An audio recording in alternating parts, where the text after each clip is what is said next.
We return to Traverse City Horse Shows for the second time this season for leg 5 of Major League Show Jumping. This weekend we'll be bringing you the American Gold Cup on Sunday, a historic and very prestigious competition, as well of course as the Major League Show Jumping team class. But today it's all about the Cabana Coast 5-star Grand Prix qualifier. Certainly is. This is where it all starts for the week, and so with 7 of the world's top 20 vying for the prize money, it's not going to be easily won. And throughout today, the qualifier, they're going to be looking to try and get their hands on a share of $142,000 worth of prize money. And over the weekend, with this class and Saturday's class, it determines the order for that Grand Prix for the American Gold Cup on Sunday as well. So if you want to be last to go in that showpiece, you have to be the best performer over the next 2 days as well. The likes of Shane Sweetnam defending his title. This is where it all starts. Yes, big money on the line. It's the first big challenge of the week. Course designer Alan Wade will have set something for them to contend with to get into that American Gold Cup. But the stage has been set and the riders are ready to head into the ring. This is Major League.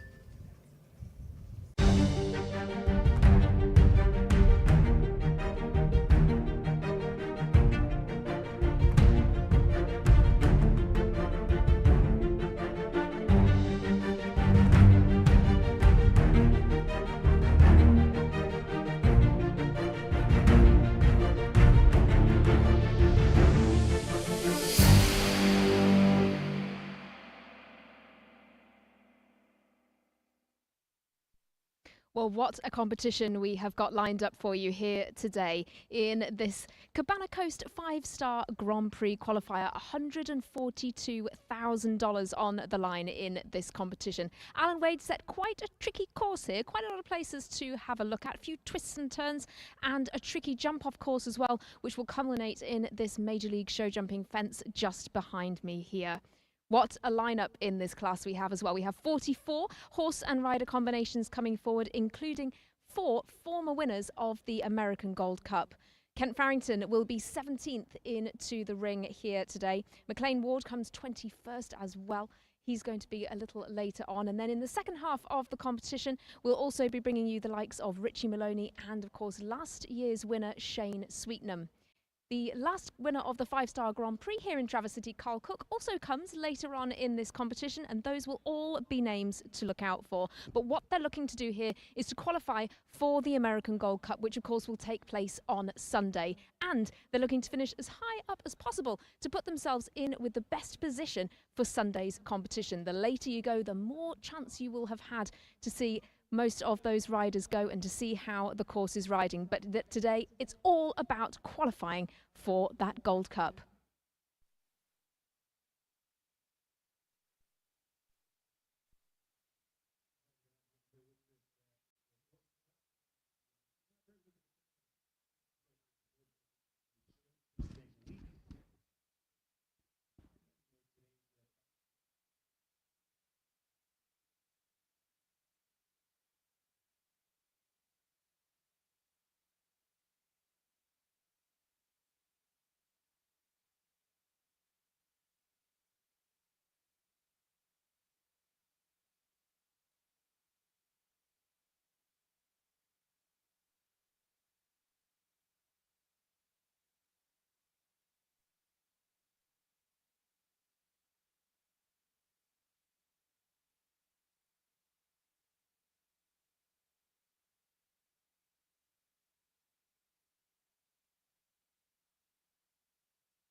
A very good afternoon and a beautiful afternoon, and we are set to go with the Grand Prix qualifier, the Cabana Coast 5-star qualifier for the American Gold Cup.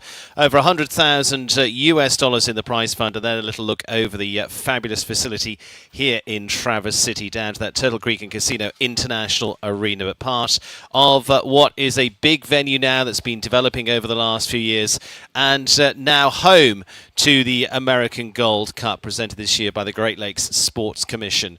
So under that arch are our first riders coming up of 44. You saw a little run through of who to expect from our class here today. Spencer Smith is going to start us off, and then some familiar faces right the way through, especially for the American Gold Cup week, with Beezy Madden, with Kent Farrington, and with 7 of the world's top 20 here to compete for the titles here this week too. So it's going to be a pretty hard-fought battle. Coming later in the order, the likes of Kathleen Driscoll, who's been going so brilliantly here in Traverse City, because a number of riders here have been competing in this arena here up in the Great Lakes over the last few weeks and months as well, because this is the culmination of Traverse City season as well. One of those is Spencer Smith, who was with us last week as well. Went very well in the Grand Prix last week with this horse that's stepping up nicely. The 10-year-old by Pacino is HHS Seattle for the US rider for the Ashland Farms of Wellington. Spencer, a 5-star Grand Prix winner himself over in Europe on the events there for the Global Champions Tour, and for him, the Grand Prix winner in the US as well, down in Wellington, Florida, and really gelling with this horse that's coming into his string into the top level, coming originally from Marion Hughes and the team. As I say, by Pacino, which has been siring some very good horses that are now coming to the top flight. Pacino was a top-class horse as well over in Ireland that we sadly lost just a little too early, but that progeny is now certainly stamping the rest, including Pacino and Miro, of course, which Bertram Allen rode to win on the Nations Cup last week at Spruce Meadows. But Spencer, as I say, on top form last week as part of the 3-star, step up into the 5-star here this week, and over Alan Wade's courses. Alan, who's designed many championships now, and regular course designer for the American Gold Cup as well. First couple of fences gives them plenty of room to get into their stride. Turn up to 3 at 1.50 m. 6 strides potentially up there. May just squeeze another one in down the line to the NetJets double at 4A and B, and then to 5 to the Eagles on a 5-stride distance to the Swans, to a little skinny there with the white poles. Curving 7 is the general thought down to the Major League fence at 7, and then past the entrance to another big oxer, and then a plank on top at the casino fence at 1.50 m at fence 9. Roll back here, total of 13 fences on the course, 72 seconds the time allowed. 5 strides down to 11 to the lighthouses over the water tray there, 160 spread, and then smooth line here to the final run, and with the horizontal lines on the poles at the tulips. This is the last, 6 down to the last it should be, and leaves him with a very good round for Spencer Smith and HHS Seattle.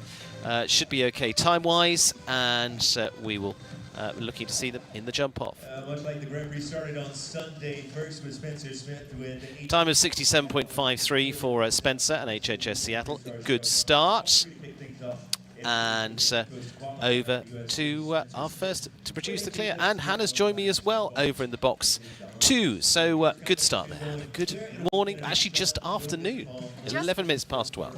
Yes, just into the afternoon, Stephen, and an absolutely stunning day here in Traverse City. The sun is absolutely shining. It's perfect temperature as well, just a gentle breeze down in the ring, and that footing is just looking perfect as well. But great to see Spencer Smith getting on to a very good start with HHS Seattle. In fact, the last time we were here for Major League Show Jumping at Traverse City, that combination finished 5th in the qualifier, and that was quite a tricky competition. Yeah, Sean Jobin now with our Cougar, and our Cougar for the Antrim Equestrian horse that actually came from James Smith in the UK, jumped a number of big classes into Grand Prix there. A more recent acquisition for Sean, and one that's got tremendous talent, and is by the great Arco. And out of Beluga was actually originally produced with Laura Rennick back in the UK as well. Very excited to see this horse in his string now. Early error there sees them on the 4 though. Time-wise, Spencer Smith coped with that well, and just comes up short on the distance across the oxer past the entrance.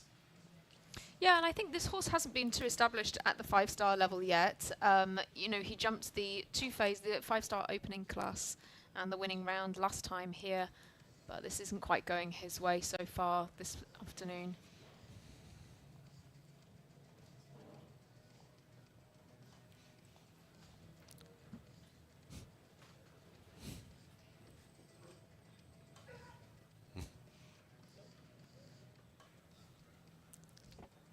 So Sean coming now to reapproach here, or I think maybe taking a different fence. Yeah, going to opt to retire. Yeah, it's going to be a process as they go through to establish themselves, but as I say, horse with a very good record as well. And, well, Sean Jobin and our Cougar starting to build up together.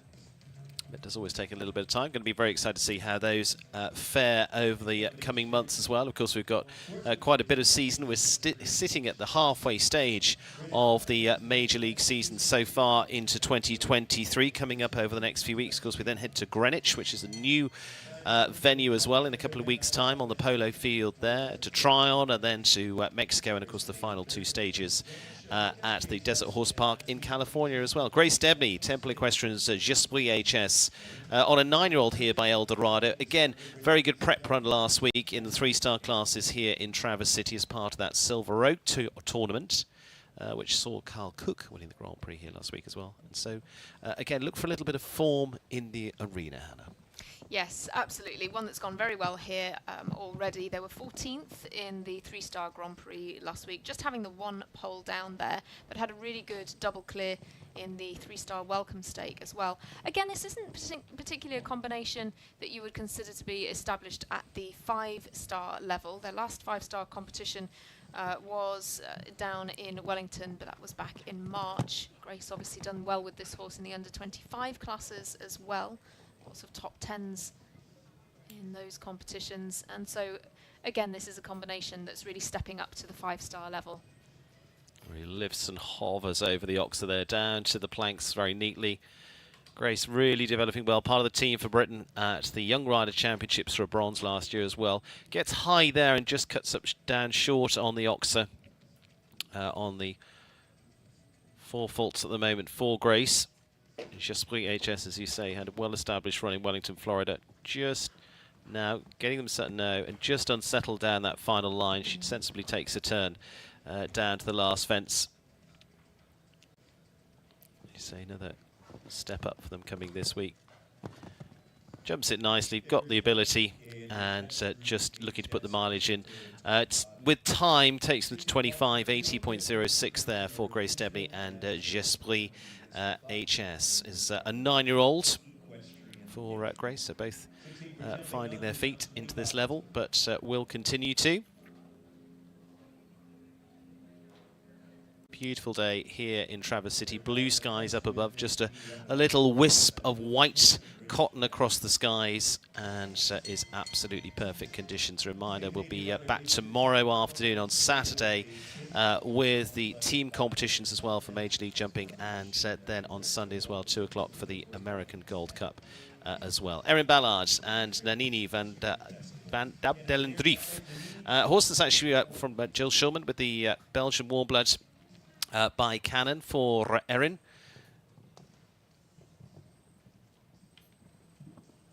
Erin has a really impressive string of horses now, and a lot of them coming up from the 2-star level very confidently as well. Nanini is one that's going very well for her as well. She rode this horse to some brilliant performances in Ottawa, that though being quite a different proposition in terms of the arena here.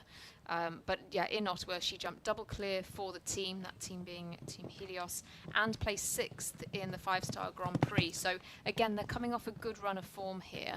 That though was on a larger grass arena, but certainly this ring is pretty sizable as well. And Nanini seems to jump equally well on sand as on grass.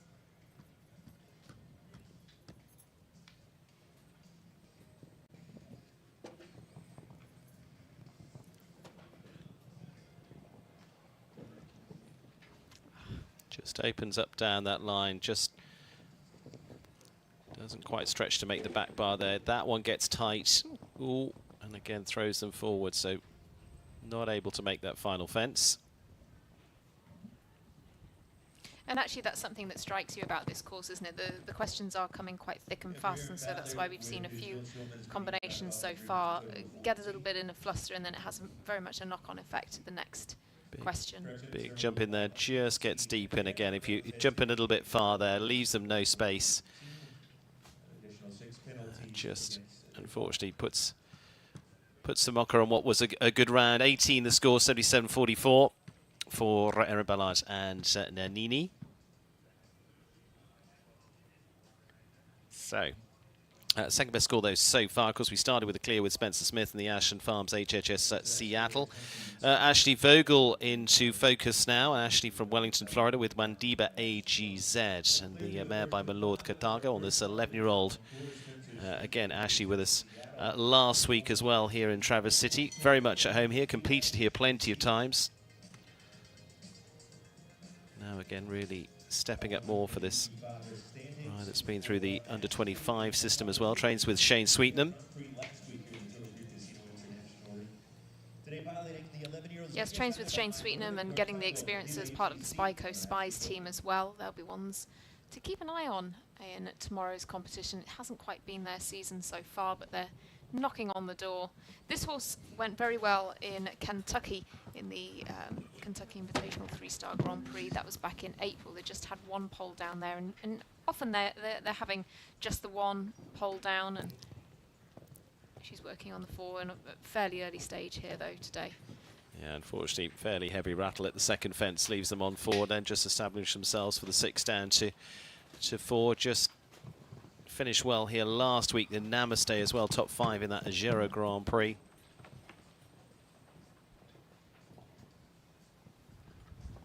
Now more solid over 7 at the Oxer.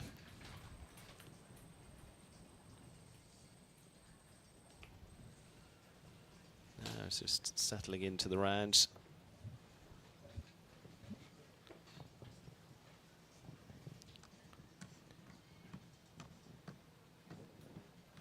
Going nicely in the second half, just a little bit unsettled through the early part. And she's taking quite a steady approach here, isn't she? Yeah, just a little too steady through there, unfortunately, and just didn't look right coming in. And unfortunately, Parts Company, both up and okay. Ashley's on her feet, horse are on their feet, as you can just see from your screen, just going for a gentle little trot there. There's Ashley, but unfortunately, by that point really stuck into that double, and I'm afraid means the end of their challenge this morning.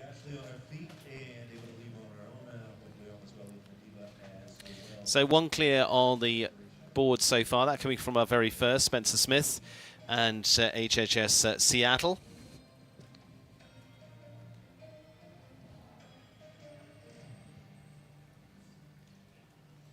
And again, once again a very good lineup here. Coming up over the next few, again we get into the top 20s with Daniel Coyle, Dara Kenny in our next few, Canadian Amy Miller, and of course McLean Ward. Ken Farrington bringing forth the 9-year-old Greyer this week as well.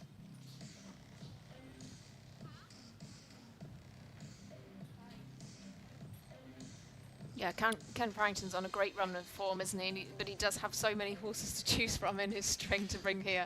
That's what's about establishing a professional rider. There we go, some shots of the ever-developing site here at Traverse City. New plans already on the boards for even more developments for the next few years as well. And Fast has established itself as a top-class venue. Team there that would have just gone and checked on Ashley as well to make sure she's all okay. Both medics and vets all on hand for any eventuality. And we'll always have a precautionary assessment. There you see over to the arena, not too far from there as well. That's not the Great Lake, that's just the drainage pond. But it looks very pretty as we go across the Great Lakes, not from far away either there. And the rest of the rings are in full flow today as well, from hunters to the jumpers, and even over the season here, of course we had the Young Rider Championships, there was dressage as well, and that has all been what has been a very busy lineup throughout the season. Shane Sweetnam there just with Ashley. And vet team there will have just made sure that Mandeeba A-OK, and they'll probably do some further checks as well. Just covering every base. A little bit of breeze, as you can see from the flags. And so we'll be back underway in just a moment. Yes, we'll be back in just a few moments' time. You can see there that Mandeeba is just being checked over. We're just taking a short pause now. Our next rider in will be Ali Ramsey with Bonita van Het Keizershof, but lots of top combinations to come in the first half of this competition. Just the one clear so far, and of course we are looking for another clear to join Spencer Smith in the jump off, to be in with a chance of the lion's share of that $142,000 prize pot, and for the best spot in. Here's a few from a little later on into the order. As I mentioned, Daniel Coyle upcoming. McLean Ward down to go a little bit later. He's actually going to go a little bit earlier. Chloe Reid, the next few. She's had a really good run in the last few weeks as well. Remember finishing at top 3 in that Grand Prix at Angelstone as well. BC Man, lovely to see her in the 5-star classes with Hummer Z as that horse steps up another level again with one of the best in the business. Caitlin Connors with Falcon to whose Z will take us through our first group as well.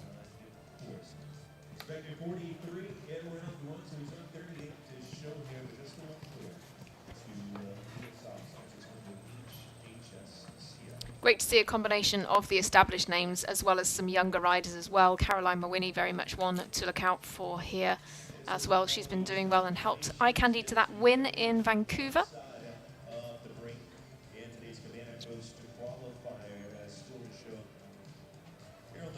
We'll bring you the first half of this competition, and then we'll give you a short break, or the drag break, before we then tackle the second half. And quite tightly packed with big names towards the end of the course as well. End of this competition, Ashley Bonds to come, Carl Cook, Daniel Blumen, Callie Schott, of course the winner of a 5-star Grand Prix here at Traverse City in the past as well. And our next one making their way down as well, as we'll get back underway with Ali Ramsey. I say that our first 15 of the lineup, one clear on the board at this point. Grand Prix qualifier with over 140,000 Canadian dollars in the prize funds.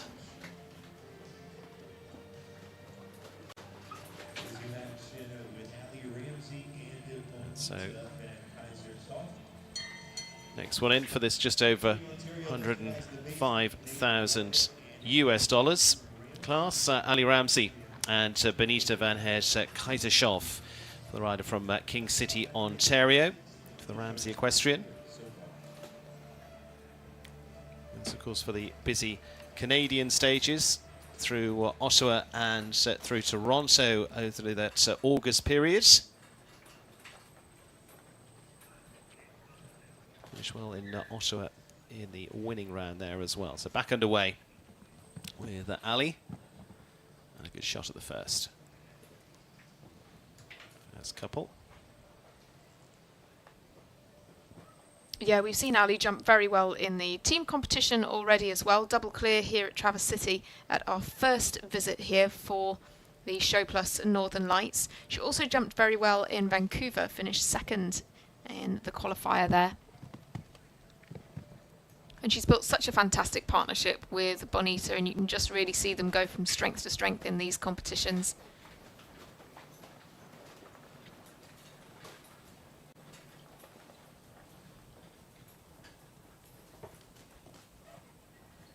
Got some really nice rhythm going so far for Ali. Just a little steady down there to the Oxer. Plenty of scope to get across that.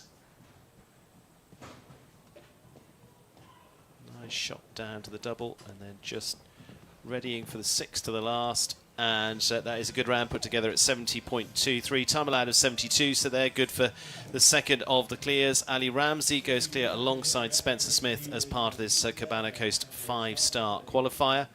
Looking in really good form, cruised around there very nicely indeed. Found a good pace to to head round to just a little hole towards the end to get their 6 down to the finish. And very nicely done, 70.23 for Ali Ramsey. Shows it's all possible. And in the meantime, a lady who's been showing good form as well, Chloe Reid with crossover 4, really becoming to the top of the bubble now. The 10-year-old, Hanoverian by Cascadello for Chloe. Chloe, as I mentioned a little bit earlier, top 3 as part of that Grand Prix at Angelstone a few weeks ago. Was also with us last week here in Traverse City too. She did brilliantly in Ottawa to finish second in the 5-star Grand Prix there. Second Yes, to correct myself. second to Lily Keenan, and the two of them were the only 2 riders to jump double clear, so that was really quite some achievement, especially when you consider that there were 9 riders in the jump off, but only Chloe Reid and Lily Keenan to jump clear. She also finished in 8th place in the qualifier in Ottawa, so that stood her in very good stead for the Grand Prix, and that's something that we've of course seen over the last few weeks.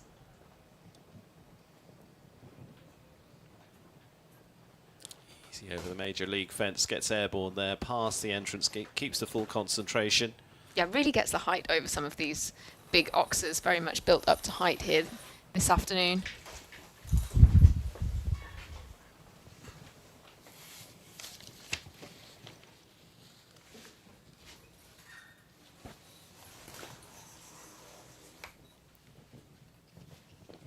Coming into the final line, okay, for the time. Oh, we're just going to have that 4, unfortunately, and time is good at 67.41. Really nice combination, Chloe Reid and crossover 4 after a very good run in the early part of the year. Again, looked pretty tidy over the oxer, but just drops it away, and so on 1 fence down for Chloe. Goes into 3rd at the moment, and so with those clears at the moment, as I mentioned, Spencer Smith and Ali Ramsey. 4 faulters in the money with Chloe Reid, just the first of those to be just on the 4 faults. Daniel Coyle coming into view, and Daniel with Ariel Grange's Ivory TCS on the back of a very excellent run in Spruce Meadows as well. Yeah, great run in Spruce Meadows. I thought you were going to say a great run in Ottawa, which he did have as well. Won the qualifier, was on the winning team for the Roadrunners in the team competition there as well. Didn't quite go his way in the Grand Prix, sadly, in Ottawa. He finished in 7th place. Most of those were with, a couple of those were with Quinton, but Ivory was the horse for the team competition. So he's now rerouting Ivory TCS to the qualifier. Potentially going for those individual honours. But, you know, as you say, he's had a brilliant run at Spruce as well very recently, but this combination have had some fantastic results over the past 6 months and over the past year, really, you know, doing very well down at the Desert International Horse Park, 2nd in the World Cup in Las Vegas last year as well. Wins down at the WEF in Wellington as well. Very impressive.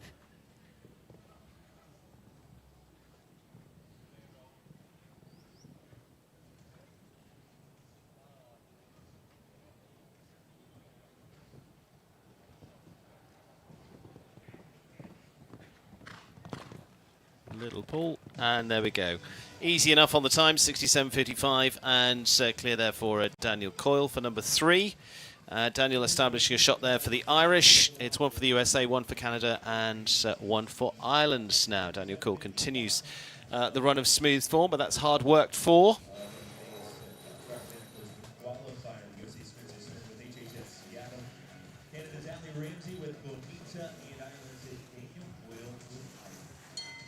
So Daniel adding to the list as we go on to Dara Kenny of Ireland as well, keeping up with a group of the very top sport riders. Revelry Sport Horses, Arndt van Giseveld, Belgian Warblood by Arco also. That was the same sire as Cougar a little bit earlier on for Dara. Dara again, a rider who's been on a very good run of form, helped the Trelawney Trailblazers to a number of top results there. Of course, the team leading the way in the team competition. This is a ride that he's had since April of this year. And it's down to Bridgehampton with placing very well in the 5-star Grand Prix qualifier there. He's also been jumping well at Spruce Meadows earlier on this year, and so this combination, they're pretty established now, established up to the 160 level and getting some excellent results. Lots of top 10 finishes, lots of podium finishes for them, 3 second places in fact at Spruce Meadows. Horse formerly ridden by Georgia Tame.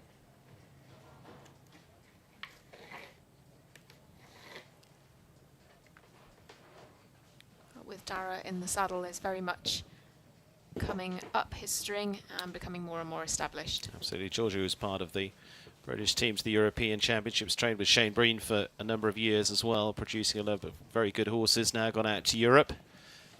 And Dara coming home well. Nice easy run to the last again. They just don't want to let them go too much down to that final fence, because it can just start to get a little bit short for some. So clear 71.18. And clear there for Dara Kenny and Arndt van Roosevelt to give us clear round number 4. Dara, of course, was the winner of the 5-star Grand Prix qualifier here at our first visit here for Major League Show Jumping Leg 2. And actually we're going to McLean Ward now. McLean with Cedric 84, 11-year-old by Christian 25, and Femme Fatale for the American World, number 6. And again continues to produce a whole set of very good horses. This is the one that came from Peter Leone, who was a horse that Peter rode in a number of the Major League early years of competition, because we're into year 3 as well. Peter himself, an Olympic silver medalist on the US squads. Yeah, so this is actually McLean's 3rd show with this horse. He jumped this horse in Ottawa and down in New York as well. Placed 2nd in the Hampton Classic Cup.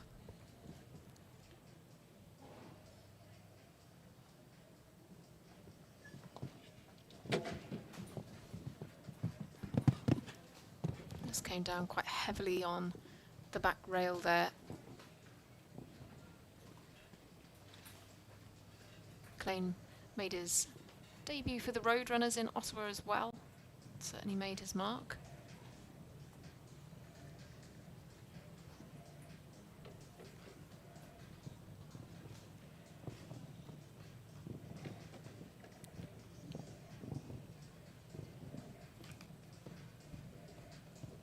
Just on the 4 for McLean. And as I say, through this week as well, this class and the class tomorrow as well helps establish, or will establish across a series of points, how they go in the American Gold Cup 2.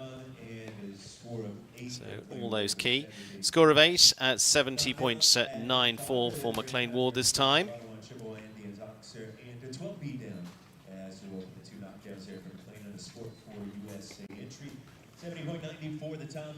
The score was at Caroline Mulwiney now with Hollywood, the 5th, or 11th to show in round 1 of today's Cabana Coast Qualifier. 11-year-old Dutch Rope led by my Lord of Bertango for the U.S. rider, 4-time medalist at the North American Youth Championships, and currently number 5 in the U25 standings. Caroline Mulwiney for the USA then with Hollywood 5, or Hollywood V. 11-year-old gelding here, and Caroline has also been a real rider to watch in the last few legs of Major League Show Jumping, helping Eye Candy to the win in Vancouver. Been jumping very well here in Traverse City as well.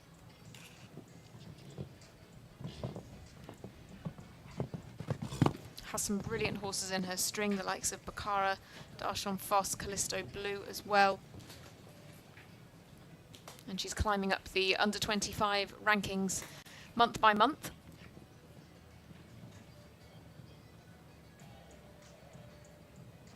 Yeah, good to see her coming through, establish herself well through the Young Rider Championships here too. Set up, gets a nice shot down to that, but just drops back short on the back bar on the way out. More energy at that one. In the right position for the last. And so just leaves them on the 472.42 plus time. 4 for jumping, 1 for time. And so it's 5 there for Caroline Mawhinney this time. And with Hollywood the 5th. Learning, developing more for the teen rider from the US, just coming into her first year age-wise, where she can come into these classes as well. South Carolina-based rider, he's the owner of his mount. Grant Sager now and Frida from Aiken, South Carolina these days. And Grant, who started the season well as part of the teams as well for the Crusaders, jumping into the final round in Vancouver for stage 1 in Canada as well. Frida, motor rider, Grant Sager, up next.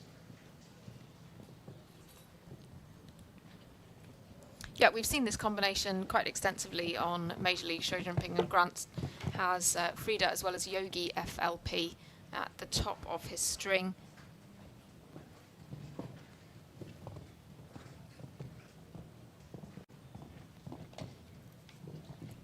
Rider for the Crusaders as well, and so we've seen him quite a lot on that team competition.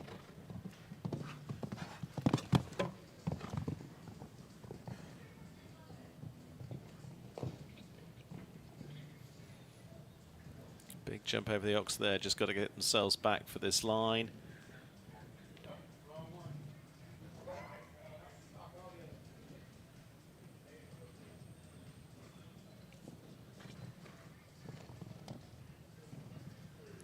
This horse at the 2-star and 5-star level, and they're just becoming more established in terms of results at the 5-star level now. Certainly good placings at the 2-star level. Nicely in, but just unfortunately not the energy at the last, unfortunately for them, so leaves them on a score of 4. A little close to that final fence. It's 4 at 71.83. Just goes through that final pole for Grant Sager and Frida, and so drops them to 6th place. One for the US, one for Canada, 2 for Ireland. So for the clears at the moment, 4 of those with Daniel Coyle, Dara Kenny, with Ali Ramsey and Spencer Smith. Amy Miller now, and for the Canadian Olympian, this is the Future Adventures Cristiano, the mare by Canoso. Amy coming off an appearance on the Canadian Nations Cup team at the BMO Nations Cup. It's Bruce Meadows last week. Also second place in the individual competition at the Major League Show Jumping stop in Ottawa late in August. Amy Miller, Cristiano. Well, Amy has been at the top of the tree in our Grand Prix many times, and certainly many times this year. Didn't quite go her way in Ottawa, that though was with Truman. Cristiano, of course, extremely established horse for her, and one that she's competed on the team competitions as well. Last year she placed 6th in the Major League 5-star Grand Prix in Toronto with Cristiano, but you know, that's only one small part of the story of this combination's career together. Amy, of course, multiple championship rider. Tight down and close, gives herself space to the plank. Okay. Now full use of the ring. Time-wise is not putting too much pressure on the time allowed at 72. It's enough, but the top riders established at this level should be able to handle it. Just doesn't want to drift too far. Gets a nice run into this double. Little touch there.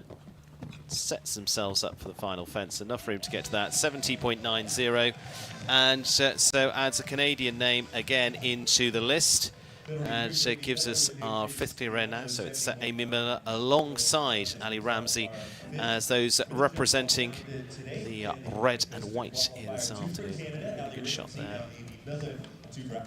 Again, doesn't waste any ground. Really efficient around there. 70.90 for Amy Miller. Kaylin Campbell from Temecula, California now. The SWS Training Sales Diaco Blue by Diorado. Looking to join that list. It's a few times before now through the Major League. Now starting to establish a history as we come into the halfway through the 3rd season.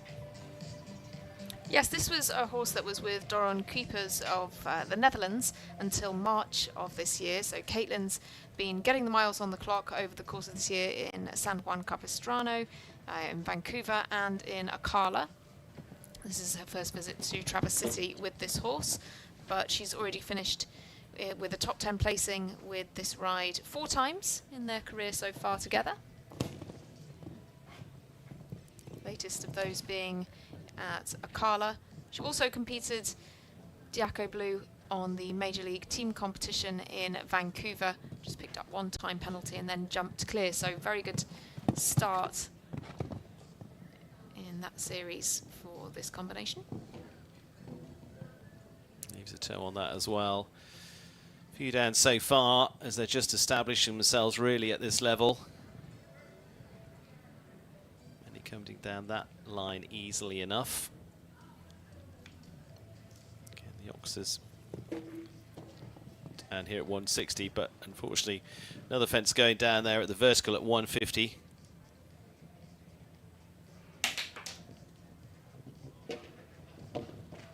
Just turns up close.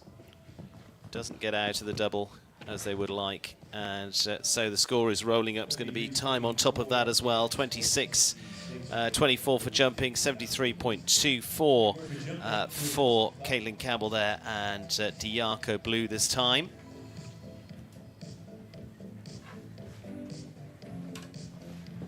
Next we welcome Beezy Madden on course. Is your jumping Hall of Famer with Humber Zeal by Abigail Wexner in Albany, Ohio. Caitlin Campbell further down the order, obviously, and we will go and see Beezy Madden with Abigail Wexner's Hummer Z, the 9-year-old by Harley. And, jumped around last week again in the 3 stars here in Traverse City. Beezy Madden not needing any experience from that point of view for the double Olympic gold medalist. And for her, of course, World Championship medals too. Great to see her back into the 5-star competitions here this week. And of course, a 3-time winner of the American Gold Cup as well. So quite an amazing statistic that she's won the Gold Cup 3 times in 3 different locations with 3 different horses. Across quite a big time period as well. First one was in '89. I think it was 2010 and 2019. 2019 being with Garrants on the grass there at Old Salem. But Hummer Z gives her another opportunity this week. She could go and equal Ann Kaczynski with 4 wins.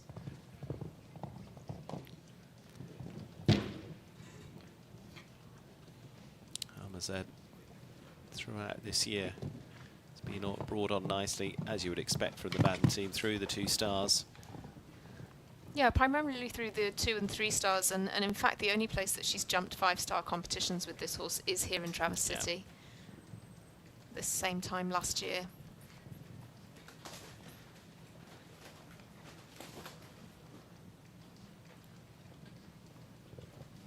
But then when she won the Gold Cup with Garant, it was also fairly new to the level. He was only 8, if I remember. Just unfortunately has the Oxer off the back.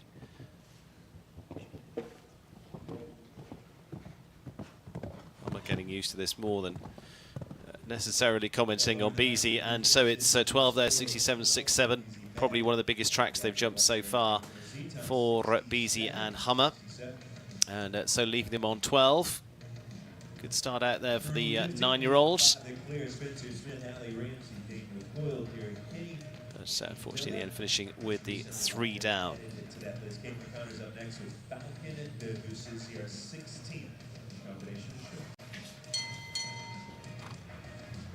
14-year-old Hager's Honda for the Glen Mills, Pennsylvania-based rider who has 3 finishes here at Glenfield Horse Park this season. Kaina Connors, Falcon de Hoos Z, the regular here in Traverse City throughout the summer months. Great Lakes Equestrian Festival. This is the 3rd week actually of the Tournament of Champions.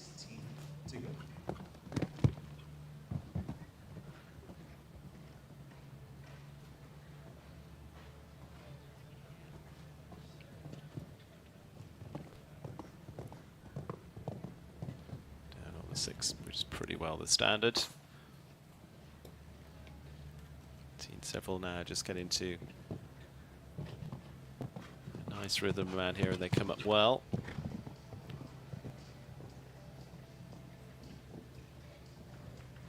Yeah, again, Caitlin Connor's been competing Falcon de Hoos in a few of our Major League competitions here last time around. And they jumped 4 clear rounds out of 5 rounds jumped.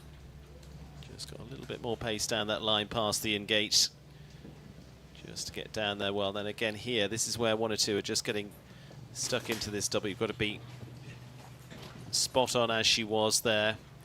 Jumping too far, they get a little stuck on there and just gives a little brush to the final fence. Nicely done, 71-65. Caitlin Connors is going to join that list of clears so far. What are we up to? 6 now? 6 with Falcon de Hoos.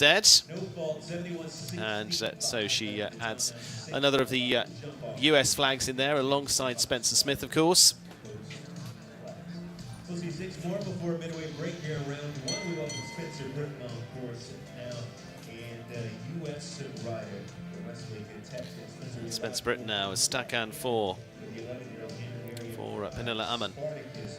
Spencer from Westlake, Texas. Yeah, there by Spartacus, really just the one horse into this level. And a couple of good ones over the years. It's with Uncle Blue as well. And now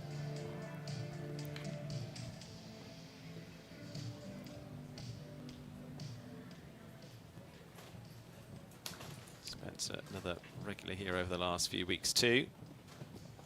Just gives them a settled feeling in the arena, but again, different course designers each week, which shakes it up as well.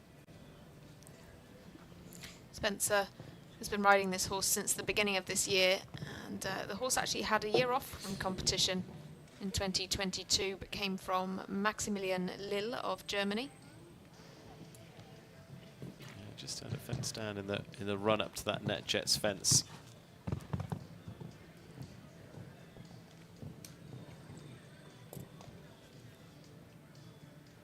Longer shot over the Major League.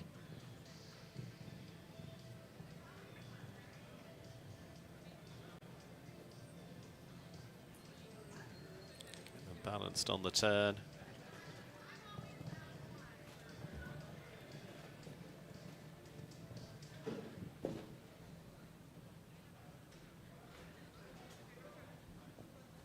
Just doesn't get across the Lighthouse Oxer. Unfortunately, nicely through the double there. Bringing it home on the 8 faults. Might just make the time as well. Just gets the nose over the line with 1 time fault, 72.23, as I say. Another one that's establishing themselves at this level too. And so it is going to be a total of 9 there for Spencer Britton and Stakan for this time. 1 on the clock for a total of 9 for Spencer with the Pernilla Ammann entry.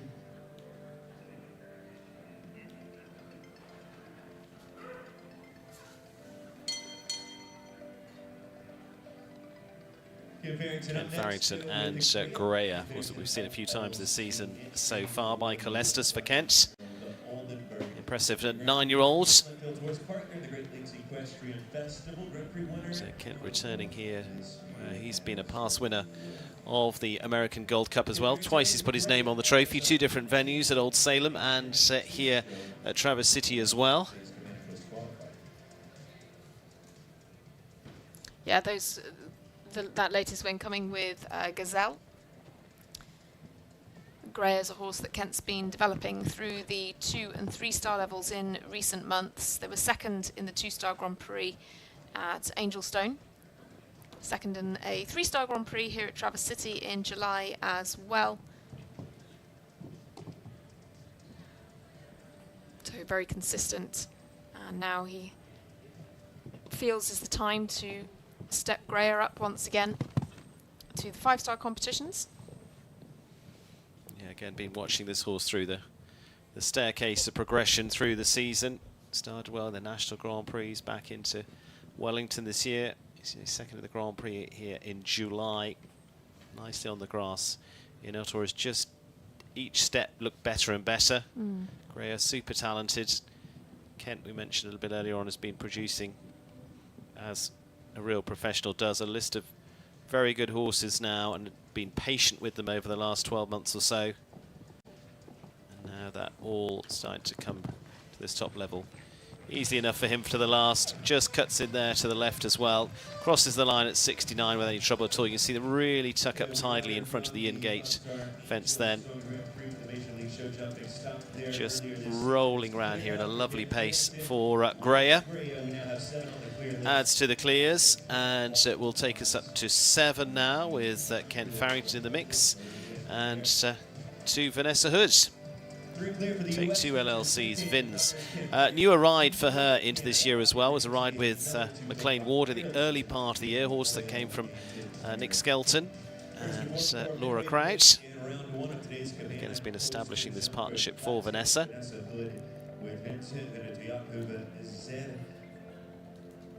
The sire of the 10-year-old owned by Take 2 LLC, our 19th fit to go, 7 clear so far. 7 clears in the mix of this, and I'd say these two are starting to establish themselves. Big jump over the second.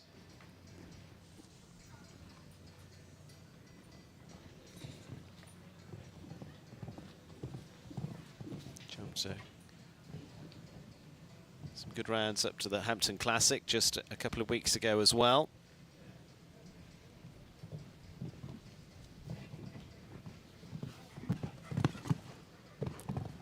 Actually, we're here back in August, as we saw in that first visit for Major League here to Traverse City.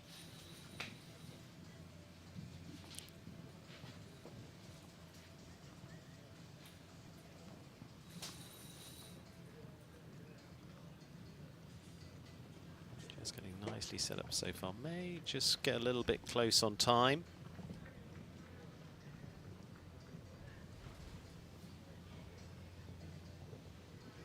Shakes up the reins in there, gets the energy into the double. Now take the pace off. Just don't want to travel too much to the last, and she gets a nice balance, but it is going to be 2 for time, 73.16.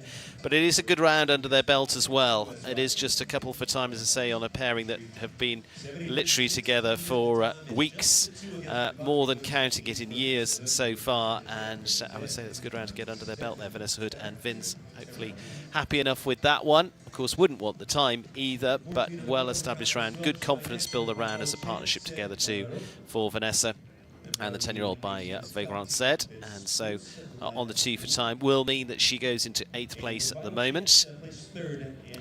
Connor Swale and the Manon Farms Vital Chance de la Rock. And with the French-bred ride that we've seen Connor on a number of times for, again, a rider who's been, for the last months, year or so, been a part of the world's top 10. Connor on the back too of a good week at Spruce Meadows. Just last week as part of the Masters. Included that Nations Cup win as well. Vital Chance de la Rock. Top 3 as well at the Hampton Classic in the Hampton Classic Cup. A 1 rounder there to get some nice clears, and has been back into competition through a little through Calgary this season. That was back in June. Not had too many outings through the year. Been fairly quietly campaigned throughout 2023.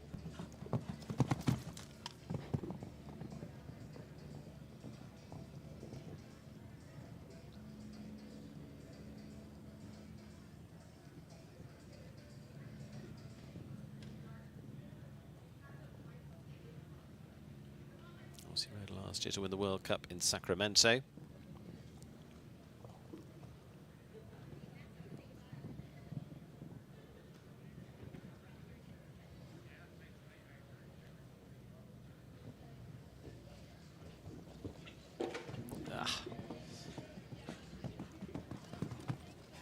Just trying to gather the reins back up the last. Did well there to jump the final fence, but just got on balance coming into that double. Leaves them on the 4, 70.61 for Connor.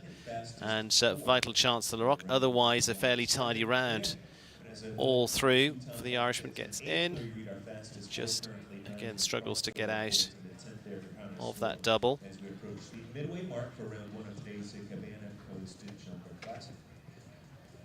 Leaves them on the 4, going into 10th place for Connor Swale this time. Alison Robitaille, and this her own Oakingham Lyra. Alison out of Upperville on this was by Tornesh. Tornesh, she was the 5-star horse ridden by Marlin Bayard.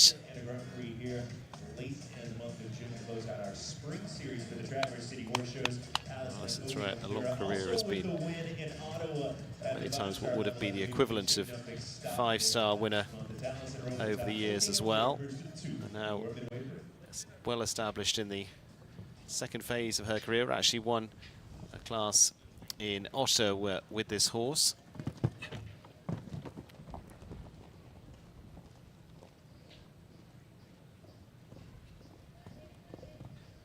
Been together for well into their second year together. That's actually finishing 8th place in the Angelstone Grand Prix on Oakingham Lyra as well.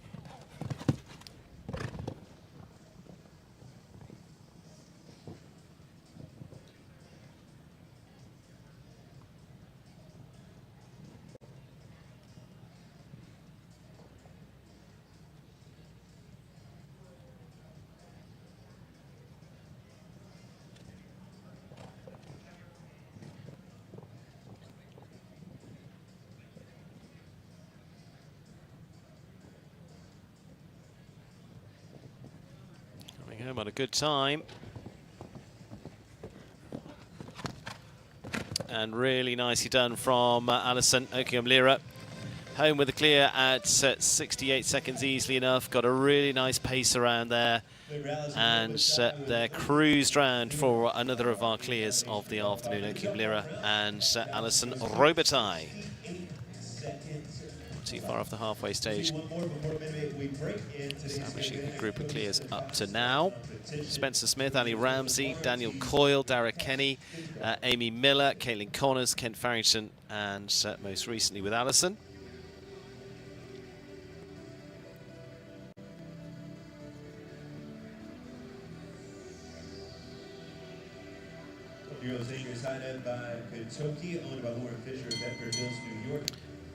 Juan Ortiz, and nice to see him back in the saddle after some ACL, I think it was surgery earlier on in the year, and put him out for a little while, well, quite a while. He was on crutches back in the early part of the year as well, and should see him now back into full action, which is lovely to see this year as well. It's also part of the Central American and Caribbean Games.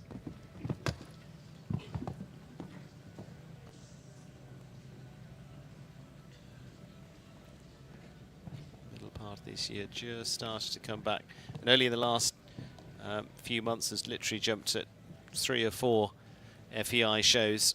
Not been too heavy. Catch the Dark Z for Lauren Fisher. One by Katoki for 1.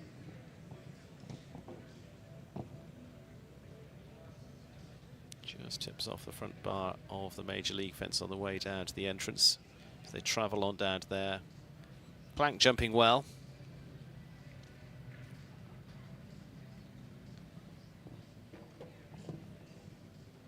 First time he's been jumping this horse into FEI classes.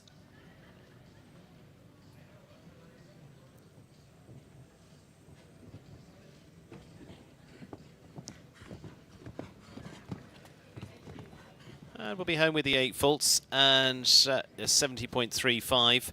Again, don't think you're going to be too displeased with that round overall for Juan Ortiz and Catch the Dark Z. And it will take us to the midway point of this Cabana Coast 5-star qualifier.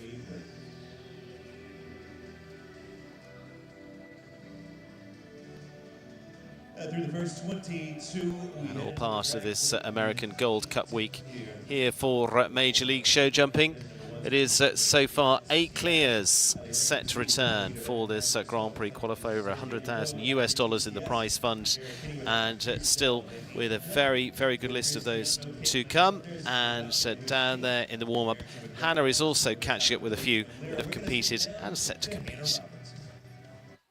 Well, 8 clears in this competition so far, and Ali Ramsey is one of the riders to have clinched one of those. Ali, talk us through your round. How was it for you in here?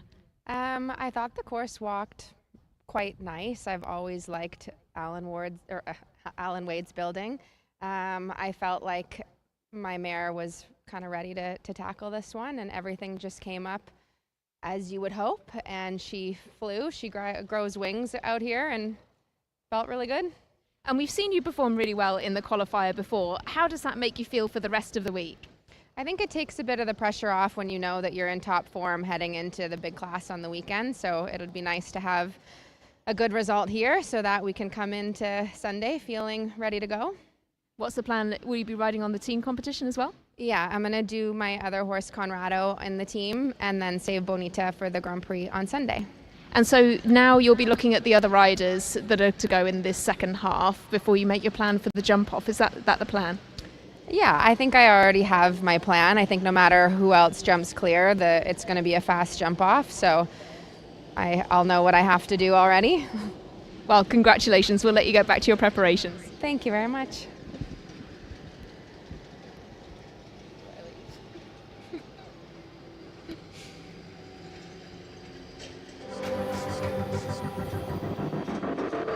With NetJets, travel will always be personal. We do everything it takes to make every flight exceptional. Every single detail of your experience is personalized, just for you. As our standard is not just to meet our definition of perfection, it's to exceed yours.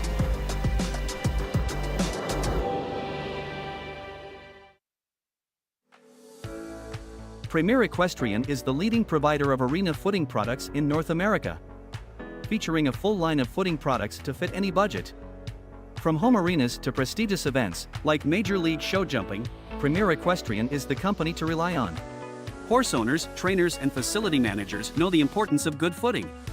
It supports the safety and conditioning of their equine athletes. Premier Equestrian understands this too.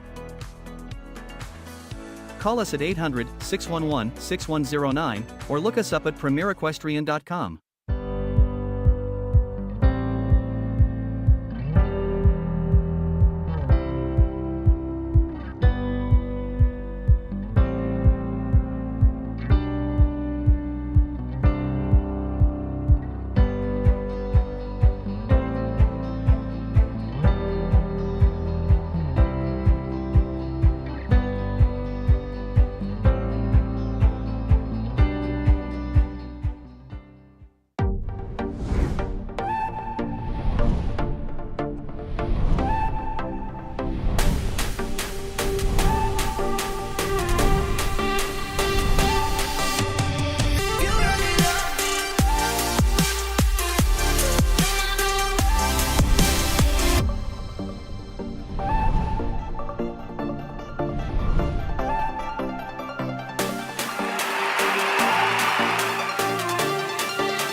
Normal. Nice. You can roll with that. Or you can roll the dice. Be the brave and boldly go a different way. A different wave. It's the risk taken by the gamers, chasing the glimmers. We're the risk takers, the loud laughers, the grand Traverse Bay late night swimmers. It's about the destination. It's about the way. And at Turtle Creek Casino in Traverse City, life is a game, and this is how we play.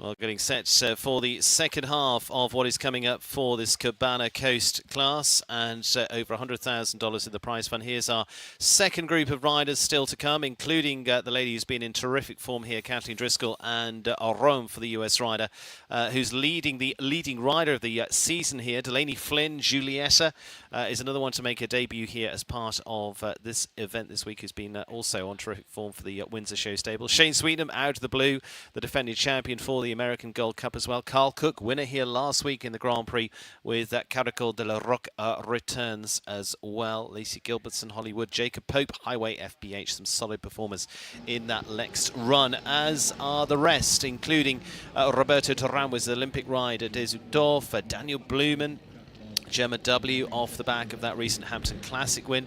Adrian Sterling's a good run there as well in the Hamptons too, with Auriga, very exciting horse to see.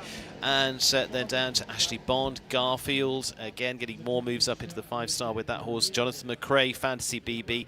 Another one with really good form here locally at Traverse City as well. He can win anywhere, but it actually has a really good run here. And delighted to see Beat Manley part of the lineup this week as well. The Swiss top rider too, with Amiro BZ. Hallie Grimes, Chiqueto PS into the latter part will complete the first round of this Cabana Coast Grand Prix qualifier here this afternoon. 8 clears at the moment, and we will go and catch up with Hannah again. Well, what a competition we have had here already. Quite a hotly contested competition as well, and of course we're now at the halfway stage. We have 8 riders through to the jump off, and let's run through those for you. We've got Spencer Smith coming forward. He'll be first to go in the jump off. Ali Ramsey, who we just heard from, she will be second to go. Daniel Coyle with Ivory TCS, a man on form, he will be third to go, and he'll be followed by his compatriot Dara Kenny into the jump off. Amy Miller for Canada will be next in, and she'll be followed by Caitlin Connors, Kent Farrington and Alison Robitaille as well. So 8 already at the halfway stage, so this could be a very, very fast jump off, as Ali Ramsey was just saying earlier. With a lot of riders to go, it's certainly going to all be about the time as well as about keeping the fences up. We've had a few shocks as well in the competition, so no Beezy Madden through to the jump off, also no Connor Swale through to the jump off, and he's often a rider who needs to be watched in terms of speed. But the second half of this competition is also very tightly stacked with some serious talent still to come. We have got the likes of Jacob Pope, young rider, to come, Richie Maloney, former winner of the Gold Cup, still to come, as well as Margie Engel and Shane Sweetenham, last year's winner as well. Callie Schott, she's won a 5-star Grand Prix in this very ring as well in the past, and she's still to come as well. Carl Cook won the last Major League Show Jumping 5-star Grand Prix here, and he's also one to come in the second half of this competition. Daniel Blumen, top rider in the world, is still to come, as well as Ashley Bond and Beat Manley of Switzerland. 7 of the world's top 20 riders are in attendance here at Traverse City Horse Shows this weekend, and these are some serious competitors to watch. We're halfway through, and we're looking for more riders to join those 8 already through to the jump off. Yes, it is coming into the second half, and look across the busy grounds here at Traverse City. It is a wonderful venue, bathed in sunlight, I'm delighted to say. Lovely sunshine, perfect temperature as well on what is an ever-developing site for top-class competition. Of course, our second visit of the year here to the Great Lakes for competition. And part of the Tournament of Champions. You can see some of the other arenas in action there as well over this vast site that's had tremendous support and will continue to grow and grow over the next few years as well. And now the home of the American Gold Cup with this Grand Prix qualifier this afternoon. Now, just a reminder too that tomorrow's results as well individually count towards the order for the Grand Prix as well on Sunday. And so the best performing pairings throughout the week will go last. So if you get points in this, you get points in the next stage in tomorrow's competition, and those are then put together, and whoever has been performed best, and if you like the most consistently over those 2 days, should be going towards the latter part of the order there as well. So looking forward to how this plays out for this Major League jumping event here in Michigan. And we're set to get back underway. This is Axel Eduardo Barrios Enriquez of Guatemala. And Friday with the horse by Harley VDL. Competed here last week as well. And actually, that was his first shows here in the United States for quite some time. And back in the US in 2016 and 2017. And this year he's been competing at a number of shows in the South. And now including up to now establishing himself here in Traverse City. So it's appeared for this week and for last as well. Now for the Guatemalan rider, who was also part of the Pan Am Games in Toronto in 2015. Caledon. Under those venues, been part of Major League before now as well. First few fences, Alan Wade giving a nice looping run. Chance to establish yourself. And this again, probably one of the biggest tracks this pairing have jumped together.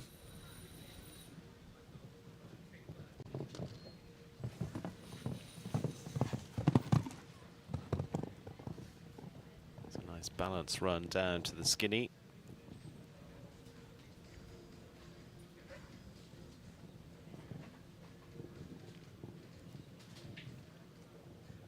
Looking good so far. A couple down early on, but now really establishing a good rhythm once again.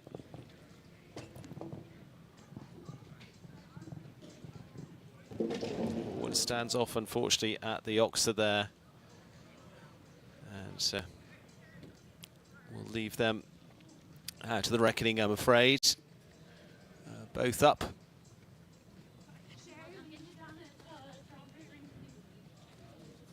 But we'll give them a few moments. Unfortunately, takes a tumble there for the Guatemalan rider.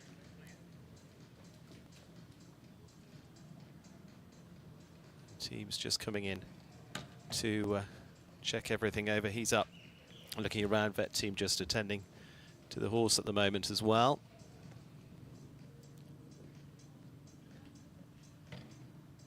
We'll just take a little breather while they do that. Remind you of the clears at this point with Spencer Smith and HHS Seattle, Ali Ramsey and Bonita, Daniel Coyle and Ivory TCS, and seeing down the rest of those clears with Amy Miller and Cristiano, Caitlin Connors and Falcon de Huzed, Ken Farrington and Greer, and Alison Robitaille with Oakingham Lyra as the clears to date.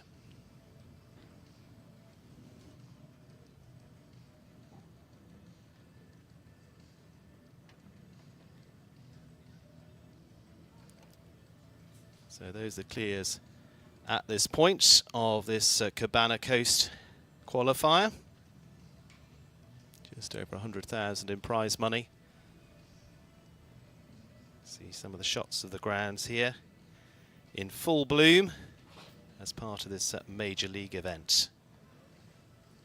Just there you can see across to West Bay in Traverse City.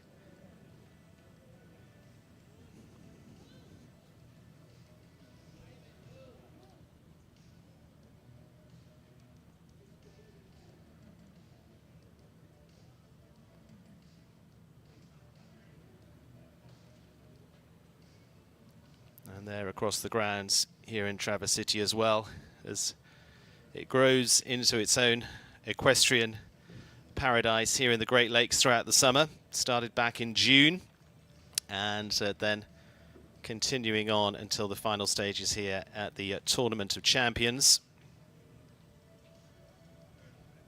And concluding this week with the American Gold Cup.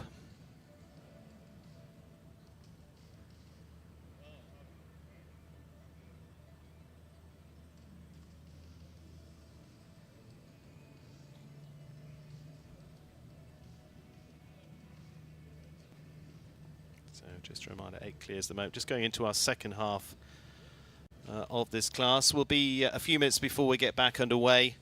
Reminder still the likes of Carl Cook to come, Adrian Sternlicht, Ashley Bond, down to be at Manley, who will be the last in the order. Here we take a look at those. And Roberto Torran also a part of that. There's a few later on with Jacob Pope and Highway FBH. Delaney Flynn with Julietta, riding for the Windsor Show team for the McRaes. Christine McRae actually a past winner of the American Gold Cup as well. Kathleen Driscoll and Rome, his steaming ahead in the standings as well locally here in Traverse City for the Leading Rider Awards. Carl Cook, Grand Prix winner last week as well with Caracol de la Roque, and Roberto Turin with Des Uchthof as part of that order as well. And then down to the latter part with Ashley Bond and Garfield, Hallie Grimes, Jonathan McRae, Fantasy BB, and finally Beat Madley and Amiro BZ set to come. So just a few minutes before we're back underway as part of this Grand Prix qualifier. And we'll just be taking a breather for a minute before we resume with our coverage of this event. A reminder, this is a leader into the points over the next 2 days. And I think both horse and rider are up, which is good to say. And as I say, we're just going to let the team head out there and do their work for a few minutes' time. They're just with the vet team at the moment, but both horse and rider up and being checked out, as we do quite sensibly and efficiently. And that's why the team are all on hand here as part of this event. So in the stadium there is a round of applause as the vet team are just putting the screens down. They've checked everything out. Horse is walking round okay, as is the rider as well. And so we'll be back underway in a few moments here in Traverse City as part of this Major League event.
Pope headed under the arch to kick us back off here in the Turtle Creek Casino International Ring. First of 18 combinations still to go. Jacob Pope. Well, set to get back underway, and as I say, from our previous combination with Axel, he was up, horse was up, they're being checked out, and vet team, they're walking round. Vet team were establishing their assessment as well, and will go on for further assessment too. But hopefully all okay. Jacob Pope, Highway FBH now for Jacob. And this horse that's really been looking good for him this season has taken him into a new level. Last year they stepped up into their first 5 stars as well. He's very familiar with the territory here in Traverse City. He spends much of his summer here too, and been such a consistent performer. And we saw that in the last few weeks again as part of Major League Jumping. Hannah alongside me. And let's give a little rundown of how well they've been going. Yes, very well indeed. You know, this combination are now more and more established at the 5-star level. They just had a couple of fences down in the Major League 5-star Grand Prix here in August.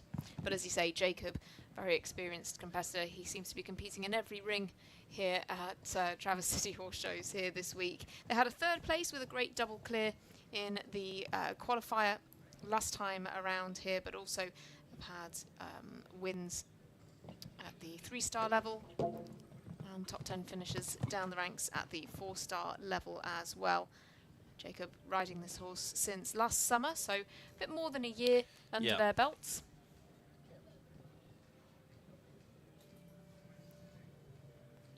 And they've very much gone from strength to strength.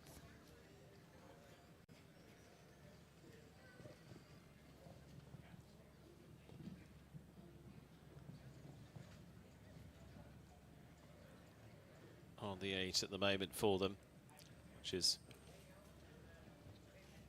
a little bit unusual for this pair.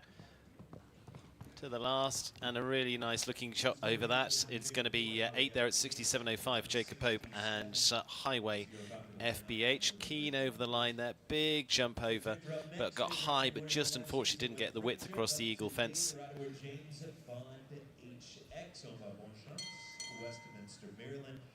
And so they will finish on the 8 faults there for Jacob Pope this time. Sam Schaefer, James Bond HX for the Bon Chance LLC. And another one, there's a fairly new one to this level, actually one down in Ocala earlier on this year as well at the World Equestrian Centre there, and competing here last week too for Sam Schaefer. On this 9-year-old by Douglas. She's had a brilliant week here already. She had a win yesterday. Yes. So off to a very good start indeed. And she's been riding this horse since the beginning of this year.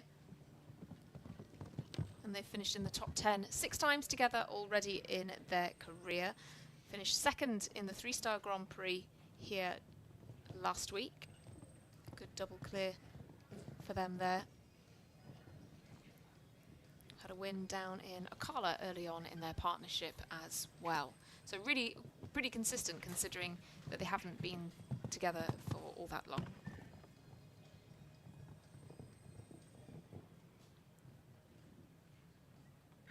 And Samantha took over this ride from a Slovenian rider. Oh, no. Unfortunately coming there, hesitates before the Oxa. Looked to be coming in okay, but then just an extra one just sets down there beforehand. All okay, but not getting the shot into the Oxa there. Well, I'm afraid it's full of all sorts this afternoon. And again, fences drop away, as they do. So none the worse for wear, but just looks a little bit more dramatic. And unfortunately sets down there for Sam Schaefer and James Bond HX. Clears 8 of those at the moment. Alison Robitaille, Kent Farrington, Caitlin Connors, Amy Miller, Tara Kenny. Into sight comes Shane Sweetnam, and out of the blue SCF for the mare by Verdi. This 9-year-old for Spikos Farm that's looked very impressive this year. Shane giving a little smile down there, getting himself into the groove here. And actually this has looked a really impressive horse with James Cancruz, of course, has been really flying the flag for the Sweetnam stable. But this is one that's coming up well too, to keep an eye on. Yeah, he had a win in a speed class at the Dublin Horse Show in August with this horse. Also had a second place in another 5-star speed class at Dinard as well. Second in 5-star Grand Prix at Vancouver at the Nations Cup show as well. So this is a combination who have been going more and more consistently. And Shane, of course, if you were looking in horse racing terms, you'd say he was a course and distance winner here. Former winner of the Gold Cup just last year. And having done so with a young horse and out of the blue, still a 9-year-old. So really impressive record for this horse considering its young age.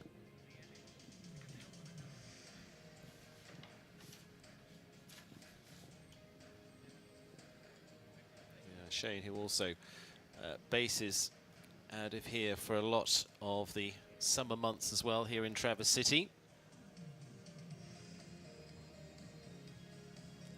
World number 10. Just completing a rebuild. I think, I'm not sure whether they broke a pole or not, but just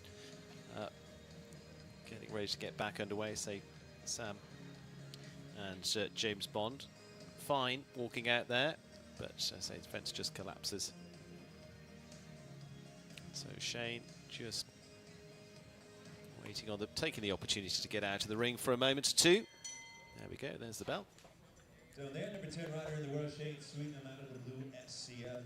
Should know what's a good outing. So last week during the Super Good Jumper Tournament, 5th and 6th in the GGT Footing Welcome Stake, as well as a 4th place finish in Sunday's 3-star Agero Grand Prix. Jumping in a few more of the bigger classes with this horse this year, and in fact, of course, back to 2nd place in Vancouver, as mentioned back in June.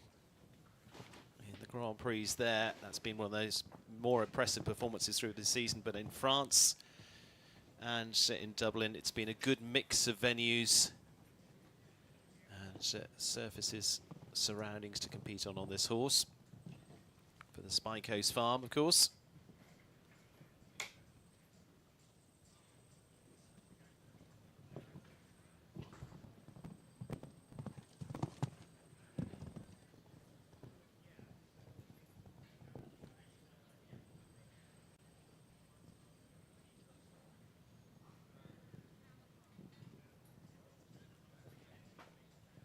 Through at the plank.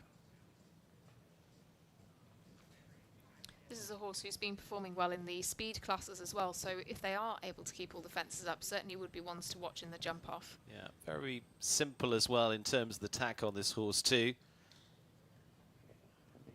Just going very nicely. Shane bringing them home for a good clear and gets us back in the groove with the clear rounds.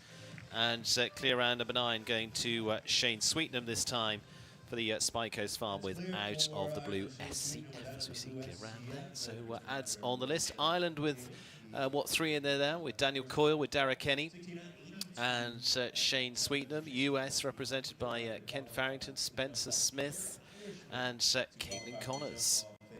Delaney Flynn, Julietta for the Windsor Show Stables now. Horse that started with Christine McRae over the last few years and jumped some very good rounds into Grand Prix. Christine, owner of the horse, but handing over to Delaney now. She's on the sidelines. Of course, her husband Jonathan competing in this class a little later on as well. Christine is a past winner of the American Gold Cup herself, but Delaney, who's been coming through really effectively, jumped this horse last week as well. It's part of the Windsor Show team.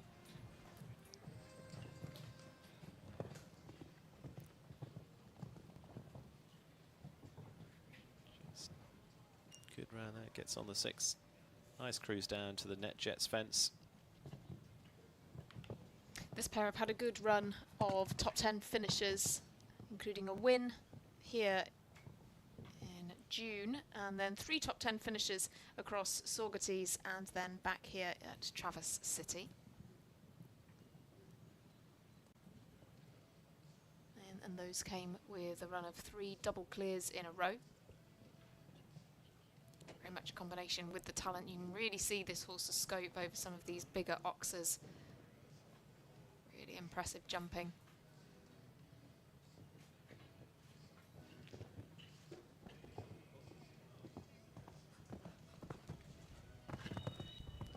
And just there on the time as well, she's taking a little look and very pleased to continue that very good run of form with another clear round here for Delaney Flynn. Becomes our 10th through to the jump off.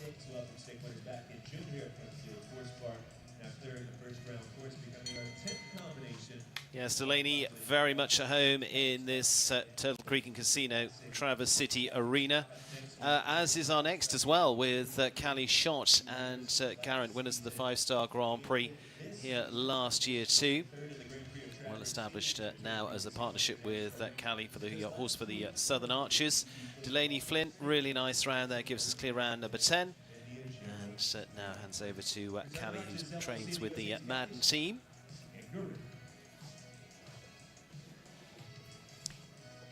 Yeah, Callie, of course, won her first 5-star Grand Prix here with Garant last year, and Garant won the American Gold Cup with Beezy Madden as well. So again, on paper, a really exciting combination for the week ahead. And they've just been so consistent. Yeah, 3rd in the 3-star Grand Prix last week with a double clear, 4th in the Welcome Stake as well, with a double clear. In fact, once again, they come here on a run of 3 double clears in a row. Just takes a little hold back to get to that vertical well. Nice, confident run at the Major League fence.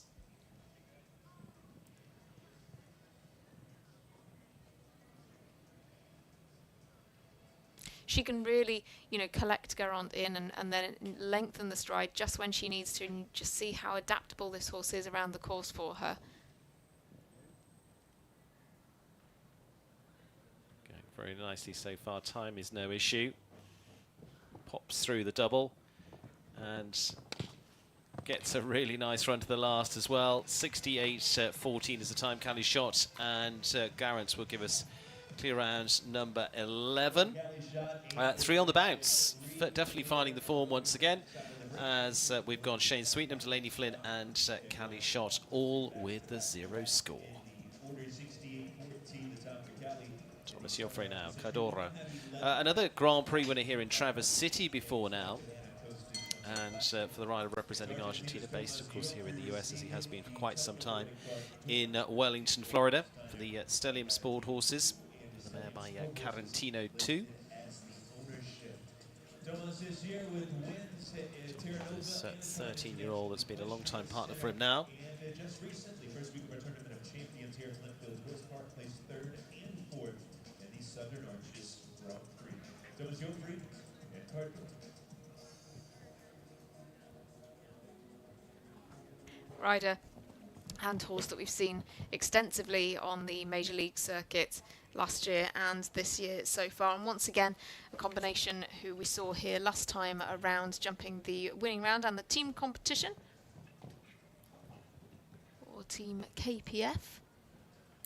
They've been jumping down in Tryon after quite a stint at Wellington as well, really getting the miles on the clock, and especially in you know, at the higher fences as well, and now really pretty established at the 150 height.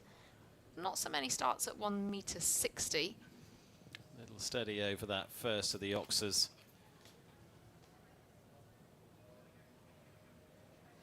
Leaves the plank at the vertical. Again, just standing off there, coming into the double. Gets across the lighthouse oxer okay. It's going to want a bit more energy on the way out, which they do there. And a nice finish. It's going to be a couple down on the 8-fold, 71.01 for Thomas Joffre, and Cadora 2 down this time for the Argentinian. Yeah, further off there, just leaves him a little bit long way off that vertical as well. Kathleen Driscoll up next with Rome, Plain Bay Farm Entry, Middleburg, Virginia. Kathleen Driscoll and Rome. For the Plain Bay Farm, riding for the Prudence for Henry and Katie.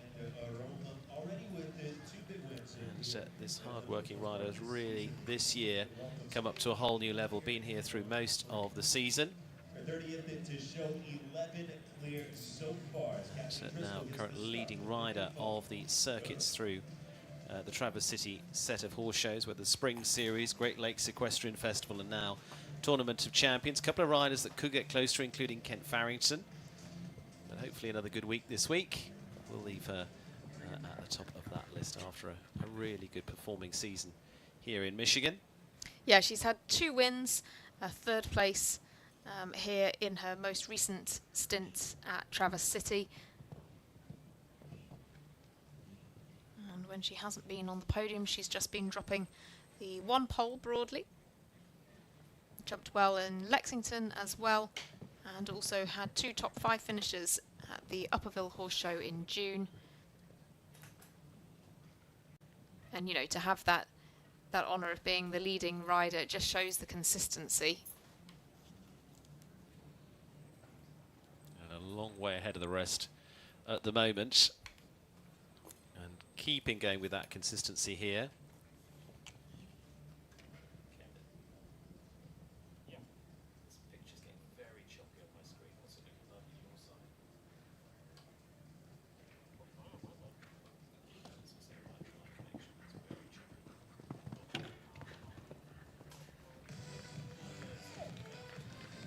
Going clear there, 71.07 there. Kathleen Driscoll continues that good form. That might be also enough to get a few more points to get her over the line on the final week of the Traverse City Horse Shows here. Kathleen Driscoll, she's seen that against her name quite a few times this season. Clear rounds, as that gives us number 12 of this Cabana Coast Grand Prix qualifying class. Carl Cook on the horizon as our next, and Carl actually, I think he actually won the leading rider here as well before now. Sydney Osby of Woodside, California's Caracol de la Roque Grand Prix winner here last week as well for Carl, and on the French-bred mare by Zandor Rosette, a well-established partnership. Carl Grand Prix winner on Major League before now as well. We saw that too at Desert Horse Park last year. Yeah, winner at the Desert Horse Park, winner here in August in the 5-star Grand Prix. And he's won 2 3-star Grand Prix with Caracol de la Roque here at Traverse City in the last few months. Won the one last week, also won the one that took place in July. And he had 2 wins at Lexington with this horse. This one that came from Julian Epayard. He's really forged a fantastic partnership with this one, and you know, the results just speak for themselves. In all of Carl's competitions with this horse, he's actually only finished outside the top 10 3 times.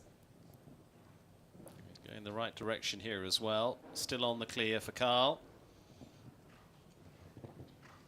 Determined look as they go into the final line, holding them up off that final vertical, and well, cruises around with no trouble at all for time, 66 seconds in their time, but they're established at the last, confident in the ring after 2 good big results here before now, as say, coming off the back of one as well, regardless of the size of the Grand Prix, also helps too, and so establishes 13th clear of the class so far. Trotting on down, Roberto Terran, and the Colombian with Dezu Duff. Comes into view, and again, a pretty good year for the Colombian, US-based as well. Back to the Rolex Grand Prix earlier on this year as well, where he finished in 2nd place there too. Roberto, part of the Helios team here as well on his World Championship ride. Last year, of course, that was in Herning in Denmark. 8th place at the Hampton Classic. And continues their consistency. Dezu Duff taking a little break between actually finishing well in the Grand Prix here back in August. Too much of August away from the limelight.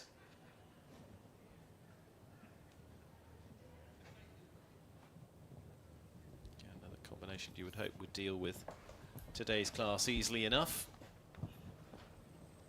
Yeah, Roberto's really got a lot of miles on the clock with this horse this year. You know, you mentioned those great results at the Hampton Classic and here at Traverse City. But he's also taken this horse to Aachen and had a top 10 finish there. That was in the Turkish Airlines Prize of Europe.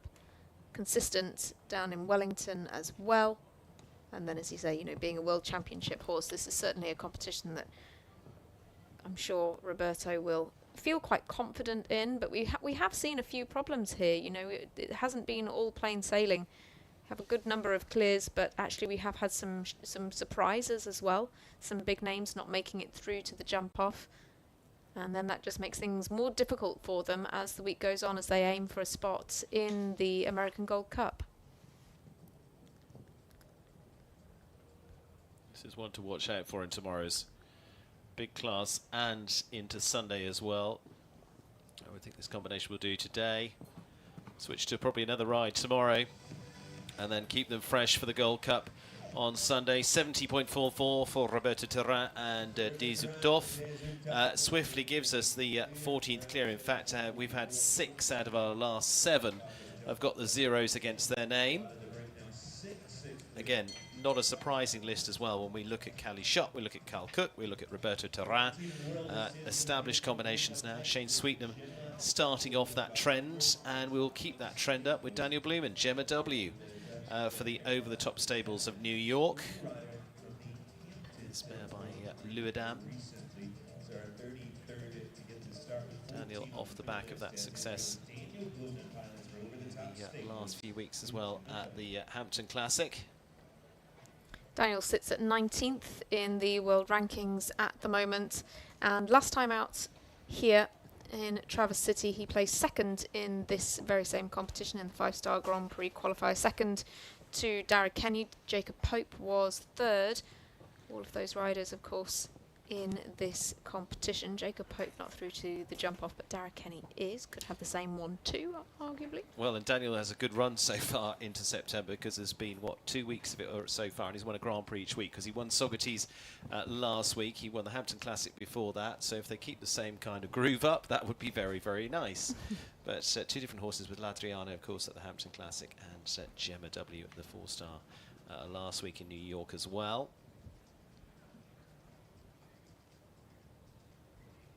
Always keep looking for the trends of who is in form at the moment, but again, the top riders will say pretty consistent on their form, and this pair looking that already here.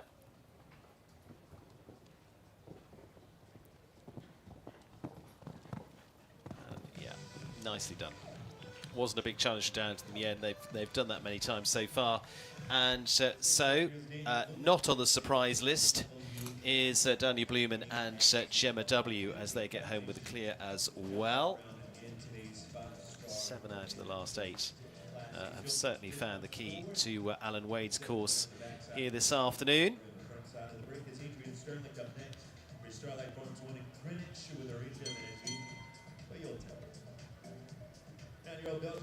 So in the meantime, Adrian Sternlicht and Ulrija. A very promising combination indeed. The rider from Greenwich, Connecticut. And, she actually was second, Daniel, at the Hampton Classic. That was with Vaquitol S. But Ulrija looking very impressive. Actually was 11th place in that qualifier at the Hamptons as well.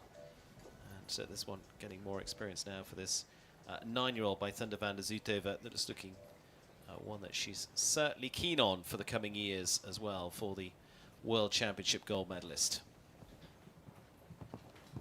Yeah, 11th in the qualifier at the Hampton Classic, 9th in the Hampton Classic Cup. Just a horse that Adrian's been riding since June of this year. This one was with Jonna Ekberg, a Swedish rider. Prior to that, the horse had about a year's break from competition before Adrian started tackling the FEI classes with this one. They've jumped well at Spruce Meadows as well.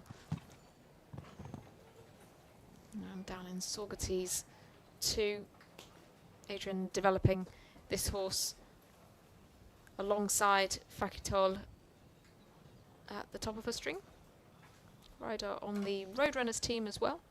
Yeah, good to see Benny's legacy here this week as well with her team. Adrian coming out pretty strongly this week with the horses for this 5-star week at the American Gold Cup.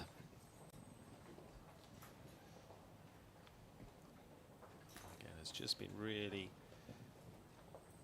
finding the keys to this horse, enjoying building the relationship with what is looking a good combination. Just a little back on that final fence. Was going to have time there as well. So it was 2 for time. It was 6 in total with the final fence down as well. 4 for that. 73-42 for Adrian Sternlicht and Ulrija. So again, I say, just keep an eye on that pair for the coming months as well. Just breaks our list of clears, but only just, with just a little tip of the final fence there for Adrian Sternlicht. Still keeping a strong run up with Natalie Dean coming up, Jessica Mendoza, Ashley Bond, down to be at Manley to complete. Natalie here with the Marigold Sport horses. Con Calma by Cascadello is the 10-year-old for Natalie, originally from Palo Alto, California.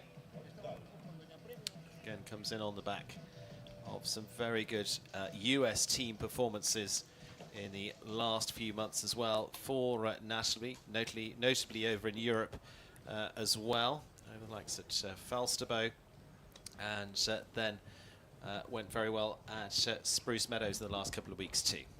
Yeah, Natalie has only recently been competing this horse. She took this one to Stockholm in June and then here to Traverse City last month, before then also taking this one to the 2-star competitions at Angelstone.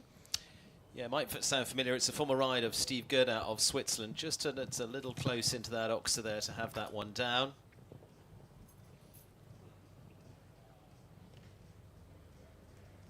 Just on the 4 for Natalie, as you say. Really not done a lot together yet.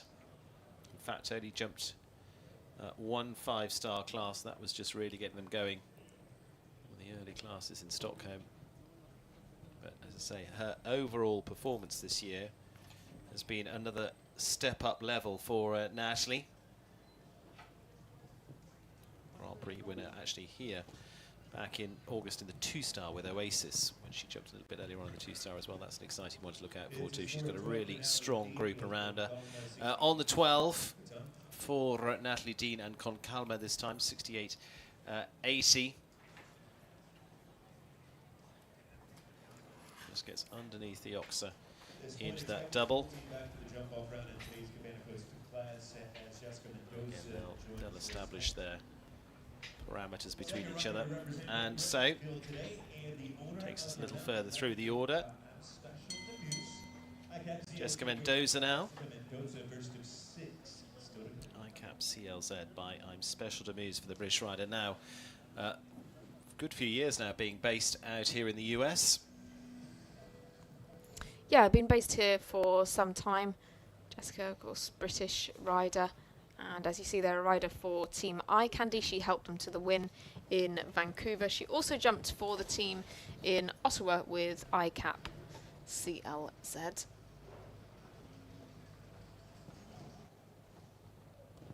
And a 5th place finish here in July. And jumped well in Lexington with this one as well. She's got a couple of horses that she's campaigning now in the 5-star competitions. Been on some British team shortlists as well recently.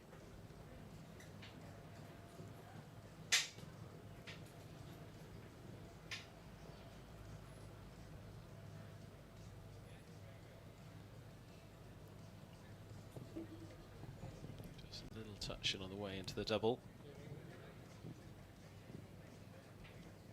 Nice rhythm down to the Oxer.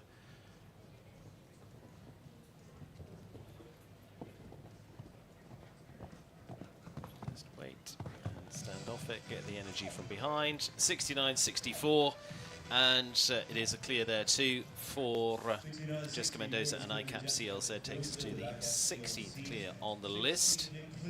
in around 115 of those 16 expected after the jump off round. Still with Ashley Bond, Alex Volpe, John McRae, Andy Grimes and Beat Manley still to come. So it's out for the first of 5. Ashley Bond and Garfield for the Aurora Farms of California. The winner of the 5-star Rolex Grand Prix, the Winter Equestrian Festival, and the 5-star Garfield has been starting at this tail end of the year to get moved up into some of the bigger classes as well. California with the 12-year-old, of course, being Donnie.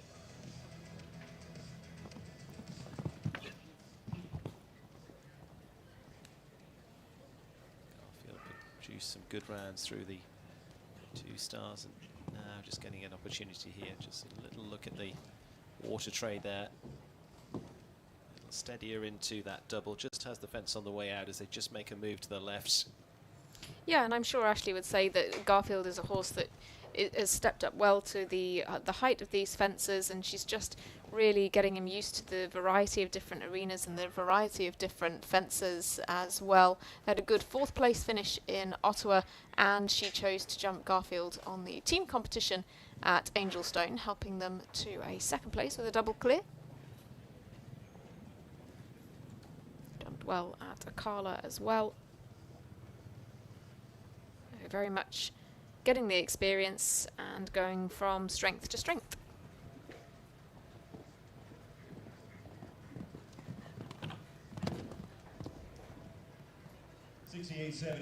Final fence dropping there.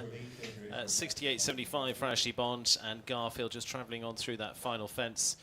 Leaves them on a score of 8. Some good established rounds through the season. This coming into some of the bigger tracks now. Jumped well through the last few weeks in Ottawa. A couple of double clears in that team event. More 145, 150 height now, and just moving up to another hole up for Ashley Bond and Garfield. Alex Volpe and Foster 39. Just recently on the teams for the US in Spruce Meadows, and put a very good performance in Falsterbo in Sweden as well, back into July of this year.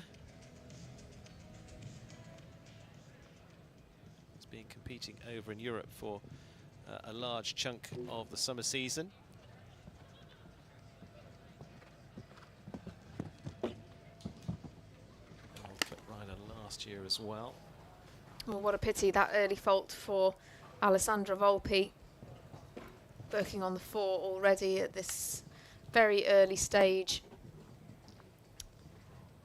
They jumped well in Ottawa. A couple of good results there. Oh, this is a horse that she's had really for quite some time now. Good few years in their partnership together. Done so much in recent times, and then coming back into the 5 stars. We saw them in Ottawa in the supporting classes there, coming back to the top level after a break from the FEI classes in Wellington. In Florida this year, so she's been over in Europe for a lot of the year as well, so would have had a string over there.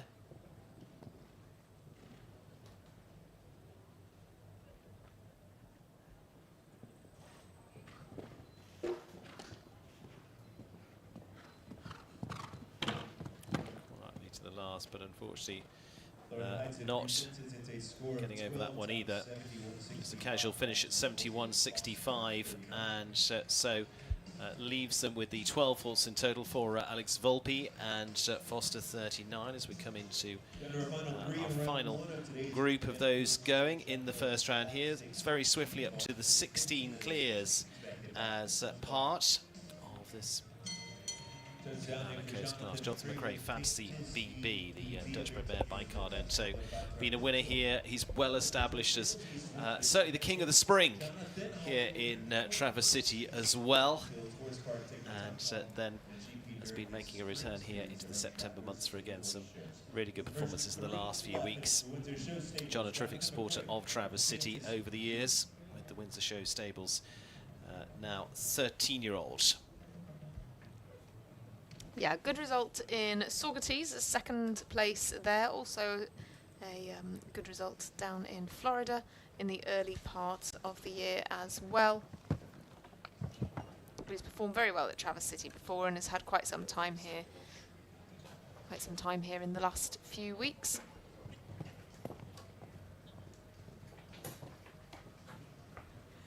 And good to see them in action here once again. We've seen the faults coming all around this course. The final fence has been causing some problems, and this line as well.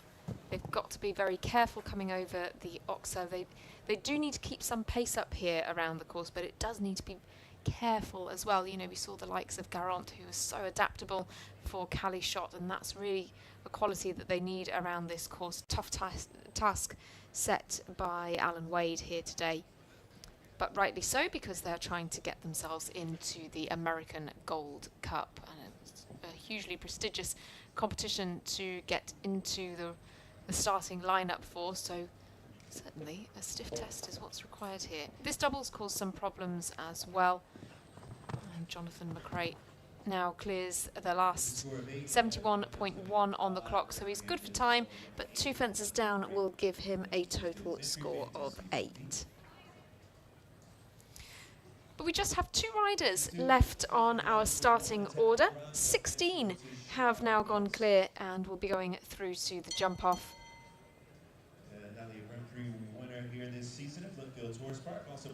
As we take Hallie Grimes into the ring now with Chacato PS. An 11-year-old gelding by Diablo Blanco. Can we keep it LLC entry Chacato PS? Hallie Grimes, version 2.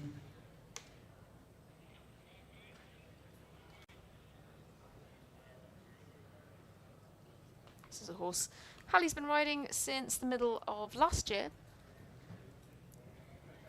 So they really have had the opportunity to get to know each other very well over that time.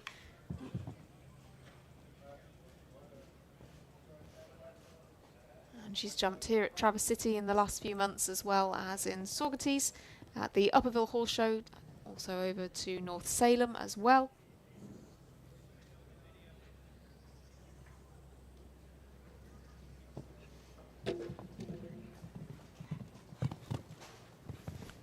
On the one there, the brown coloured oxer with the eagles either side still causing quite some issues there. They're just coming quite tightly off the corner and then struggling to get the width over that fence to the back rail. And then of course, you know, they're coming down to a delicate upright at the Southern Archers fence, and you know, have the delicacy, the accuracy in mind as they come down that line as well. So it's 4 so far for Hallie Grimes, this final double, and then this eye-catching galaxy designed fence to finish. It's just the 4 then for Hallie Grimes. Time on the clock is 71.25. And we really have seen quite a lot of very quick rounds here. In terms of our clears, we've got riders coming home. Callie Schott to 68.14, Alison Robitaille 68 seconds, Spencer Smith 67.53, Daniel Coyle 67.55. So we've had a good few clears with pretty impressive times as well. Last to go in this competition, we'll have Beat Mandley with Amiro BZ. This 9-year-old gelding, and he's riding for Switzerland.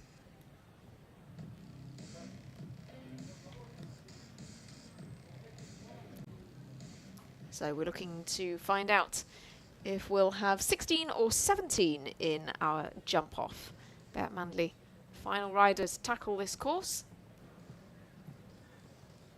Horse that came from Axel van Doorn back in 2021. A horse that had a break from competition across 2022 before Beat then took over the ride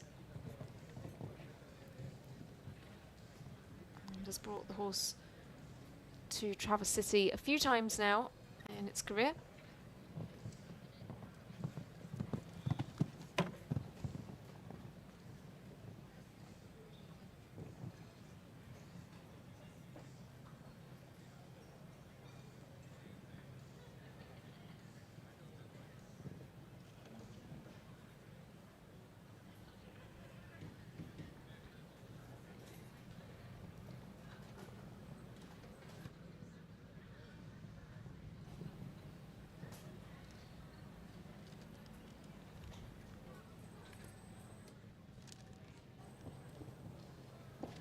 Swiftly through the double combination there. Time's looking good for Beat Mandley, but it will be 8 in total for Beat Mandley and Amiro BZ. So we will indeed have 16 through to our jump off. Plenty of riders to come, and it really will be about the time with that number of riders through to the jump off. But it's a fantastic lineup of riders into the next round. Spencer Smith will have had quite the wait, but he will be the first rider to go in the next round. Beat Mandley, though, now heading out of the ring as you just see the arena party preparing for our next drag break, just ensuring that this arena is perfectly prepared. Just absolutely wonderful footing in this ring. And as we saw at our previous trip here, very impressive drainage system there as well. As you can see, it just makes such a beautiful picture here. But here we go then. Here are the jump off competitors. Spencer Smith will be first into the ring with HHS Seattle. Ali Ramsey will follow for Canada with Bonita Van Het Kaisershof.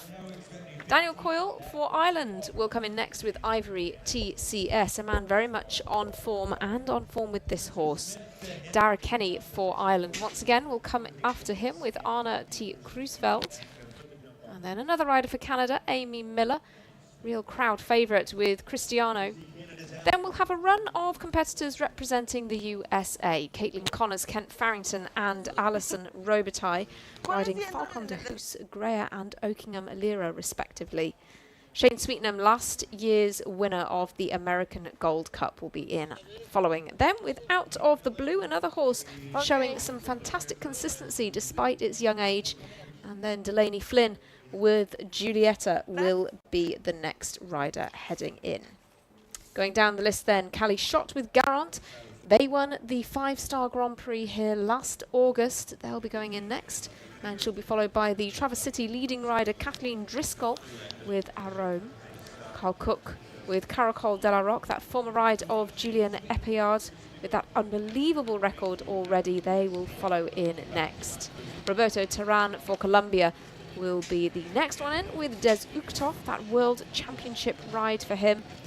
And Daniel Blumen will be the penultimate competitor to come into the jump-off with Gemma W, a horse whose record needs hardly any introduction. Numerous 5-star Grand Prix wins, numerous championships for Gemma W.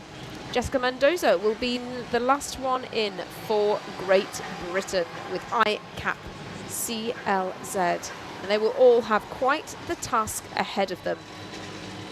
this stunning Turtle Creek Casino and Hotel International ring. Sun is still very much shining here in Traverse City. Beautiful, gentle breeze. But we will take a short break now before we come back to you with our jump off.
Premier Equestrian is the leading provider of arena footing products in North America, featuring a full line of footing products to fit any budget.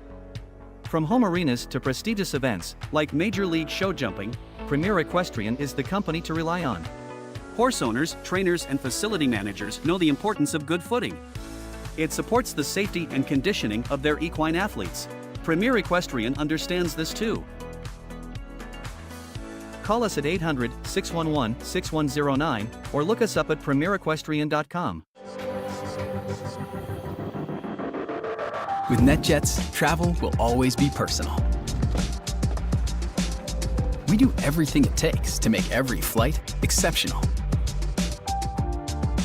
Every single detail of your experience is personalized, just for you.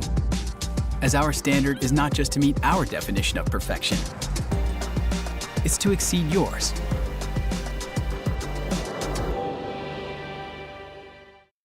Normal.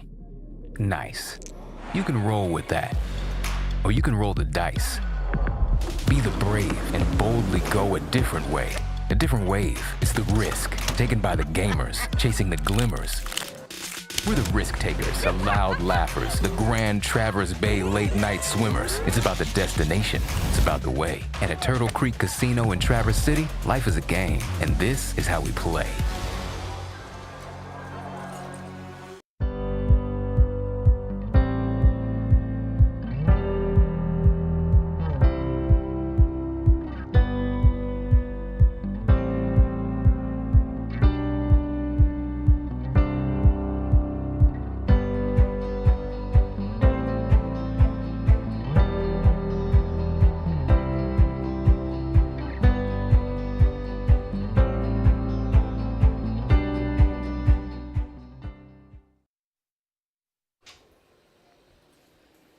Well, here we go then. We are nearly ready for the jump off here, but we've got a fantastic list of 16 riders to come. This is the order that they will go in. So it's the same order in which they jumped in round one. And we took you through all of those riders just a few moments to go, but let's just pull out a couple of names to keep an eye on. Spencer Smith has been jumping very well here.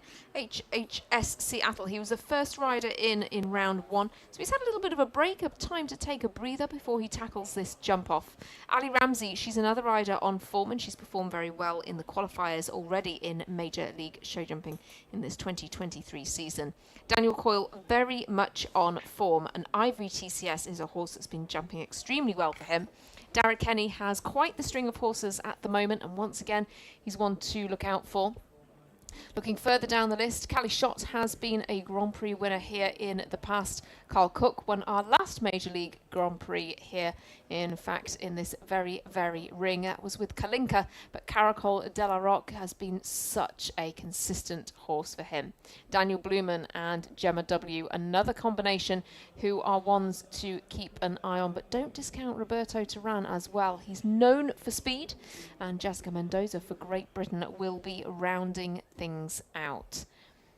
Fantastic setting here, but Stephen Wild is down on the ground for us.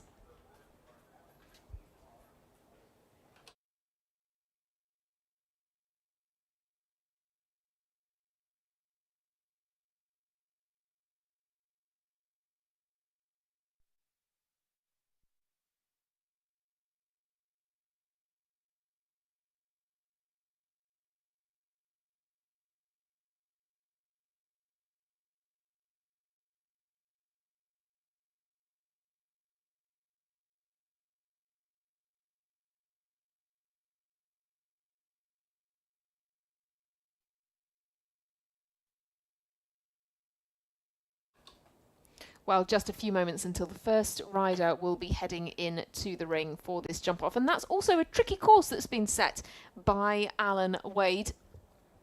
Final fence is that one that you've seen, the Major League Show Jumping Oxa, and it goes back towards the in-gate. And it's certainly one to not be taken lightly. Twisting, turning, jump off course, and we'll take you through that as the first rider heads into the ring. 16 have managed to keep all of the fences up. We've whittled down the 44 to 16 in this competition. We had a lot of riders through to the jump off in the qualifier in our first visit here of this Major League Show Jumping season. Quite different conditions in that running of the competition, but just perfect conditions for the riders. 1, and 2, 3, 4, here. 5, 6, 7, 8, 9, 10, 11, 12, 1.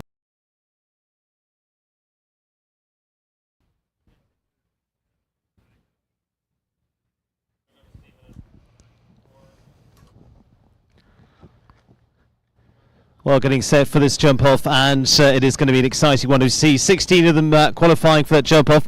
Starting over the Cabana coast fence as it is now. That's fence 9, transformed with different material this time around, turning back to 10, and that's going to be the horse's heads. What was a double is now an oxa as the part there. Second part is taken away. They go down to 11 to the lighthouses just behind us there, to the tulips at 12A and B, and up to what was the final fence with the night skyline there.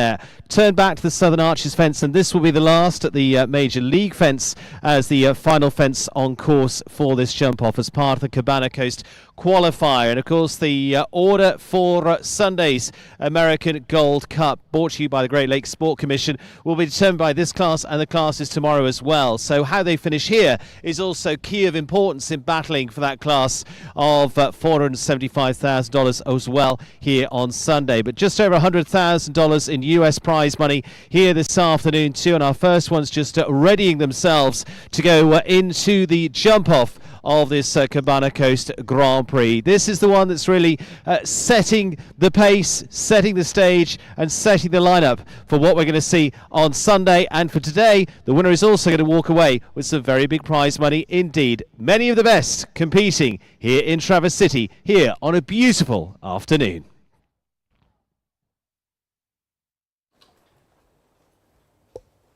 Well, yes, it is a beautiful afternoon indeed in Traverse City, and a fantastic competition we have had already. Some shocks and some really exciting surprises in the horses and riders coming through into the jump off, and we'll be bringing you that in just a few moments time. The first horse is heading down into the arena.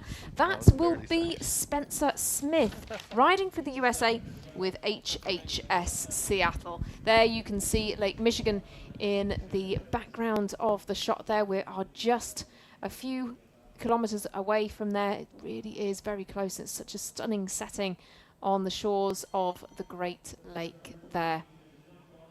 Spencer Smith then, HHS Seattle. He's the first rider to go in this jump off. Course set by Alan Wade, and he'll be the course designer throughout the week here. He'll be the course designer for the American Gold Cup as well. But let's see what kind of challenge he has set for these competitors in their bid to get into the American Gold Cup. Spencer Smith, of course, quite the miles on the clock over in Europe this year already. And HHS Seattle is now heading over the first fence, that Cabana Coast upright. He's quick around this first turn. Goes the 7 strides down to the lighthouses. He's not really overly pushing the pace here. He's taking a bit of a measured approach, but keeping the rhythm up. Big, bold shot down to what was the final fence. That was fence 13, and a tight roll back to the southern arches as well. Big shot to the last, but it is clear for Spencer Smith. Double clear, in fact, in this competition, and 32.42 on the clock. I think he may have left the door open for some of the competitors to come, but certainly an excellent start to this competition. Had some big galloping moments there, down to the last, also down to the previous final fence, fence 13, which was certainly very brave to some of these delicate upright fences. Ali Ramsey, she had a plan already in her mind. She didn't feel that she needed to watch the other competitors, which is, and sometimes that's the best way. Sometimes they need to just keep to their plans, but she's keeping the pace up already. Bonita Van Het Kaisershof Z, horse that she knows so well. And a lovely, compact, athletic little horse. Great turn there, took one out. And she knows where she needs to be careful with this mare. Ooh, has a rattle there. A rattle at fence 13 as well. She did go for it in terms of the time. Slips over the southern archers. Oh, what a pity. Ali Ramsey gets there on the time, but unfortunately just the one pole down for her. 31.76 proves that Spencer Smith's time can be bettered. But it's the one pole down for Ali Ramsey, so she'll slip into second place with the 4 there. And quite a few to come. Daniel Coyle is a man who will certainly not go down without a fight in this class. The winner of the qualifier in Ottawa, also on the winning team there, and then top 10 in the Grand Prix as well. This is a serious run of form for Ireland with Ivory TCS. Time to beat is 32.42. Oh, super tight line back to the second fence.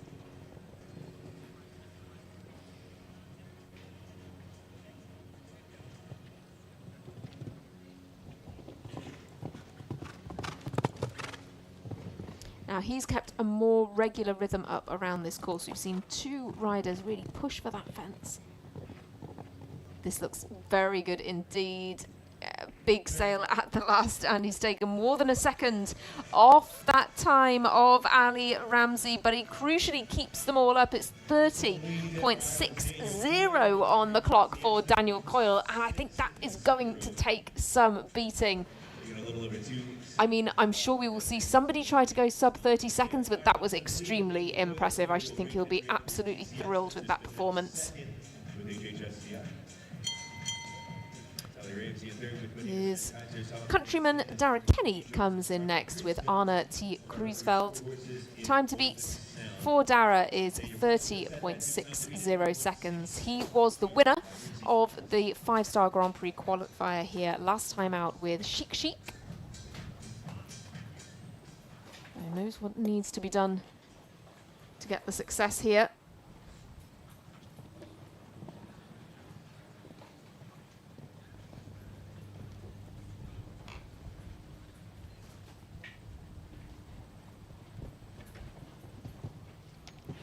Can another rider have a rattle into the double there? He's now holding for that fence, going for the careful approach.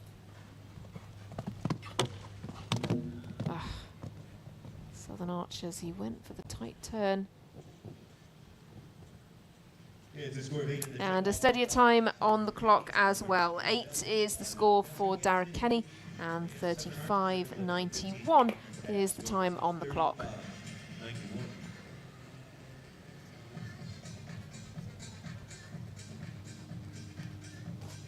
Again, it is Amy Miller now at Cristiano about Future Adventures, Perth, Ontario. Amy Miller then is the next rider in for Canada with Cristiano. Established combination here. A stalwart of the Canadian team and a stalwart of Team Eye Candy. Now to beat at 30.60. Good to show the jump off Amy Miller with Cristiano.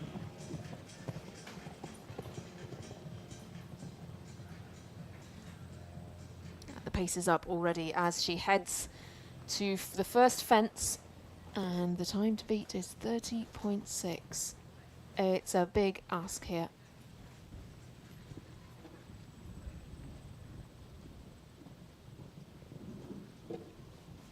Balanced down to the lighthouses.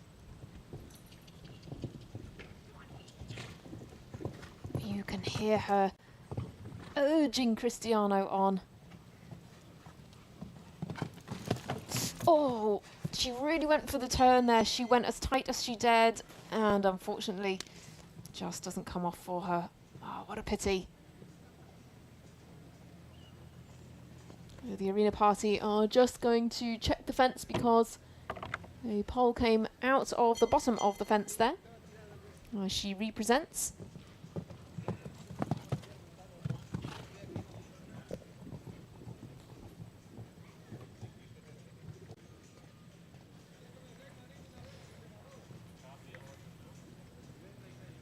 It's going to be a total of 4 for Amy Miller.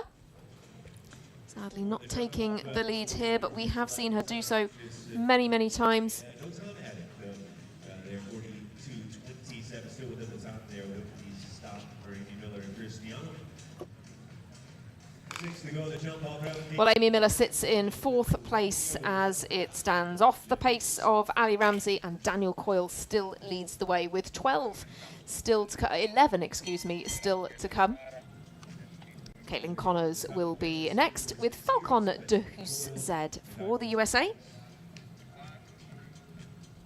Horse that she owns herself.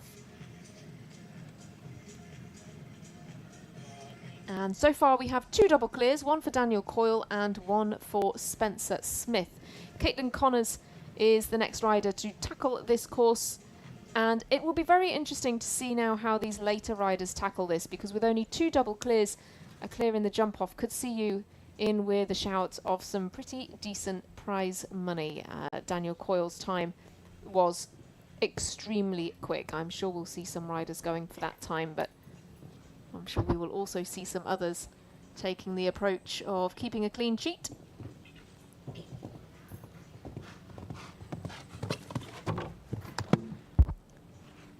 Well, fence 13 caused problems in round 1. It's now causing Caitlin Connors some issues here. She's a bit wider there as well. I mean, if you look at the time and you see that she is already on to 36.86, her final time, but she was already at 30 seconds as she tackled the Southern Archers fence. That just shows you how quick Daniel Coyle was. 4 then for Caitlin Connors, 36.86 on the clock. Quite incredibly more than 6 seconds slower than Daniel Coyle.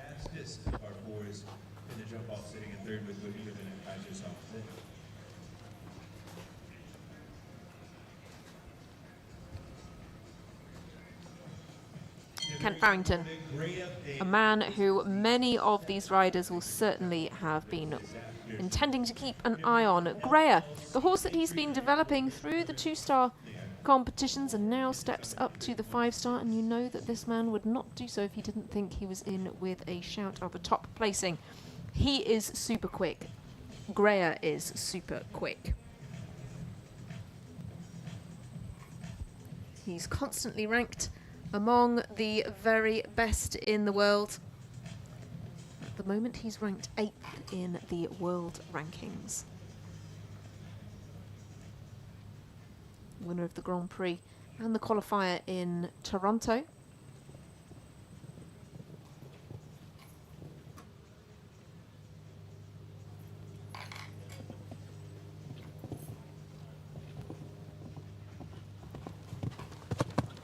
Again, he's just keeping the pace up. They're very much like Daniel Coyle. Oh, and a great turn back there.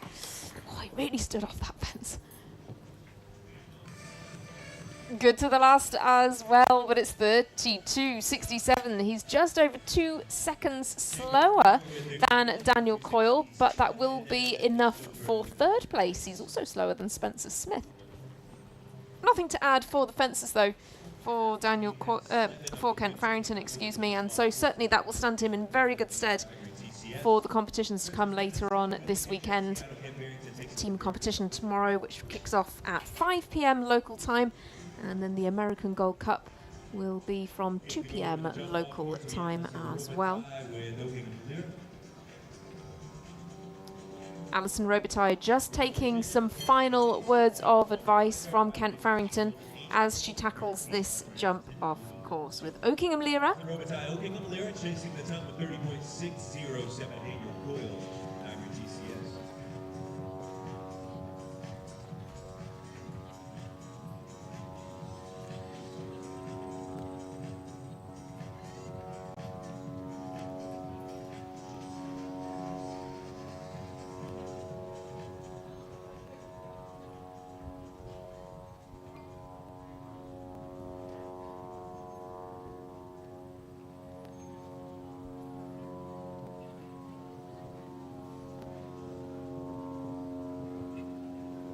Very quick down that first line. Alison Robitaille has a foot to the floor. Oh, what a pity. She kept the pace up through the double, but front rail came down there. Suffered from the pace. This is very good on the clock. Gets a bit wider around the turn to the Southern Archers. And so 34.11 is the time for Alison. 4 on the board for her as well. So that's going to see her slot into 5th place. Daniel Coyle still leading the way. Your top 5 as it stands are Daniel Coyle, Spencer Smith, Kent Farrington, Ali Ramsey and Alison Robitaille.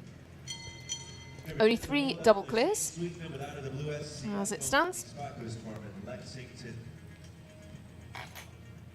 4 on a score of 4 in the jump off and 1 on 8.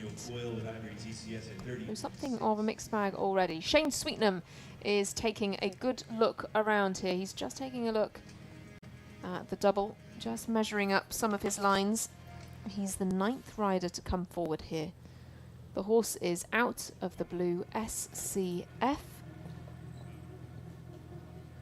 owned by Spy Coast Farm. This man has won plenty here already, and he's won plenty with this horse. 30.6 is the time to beat.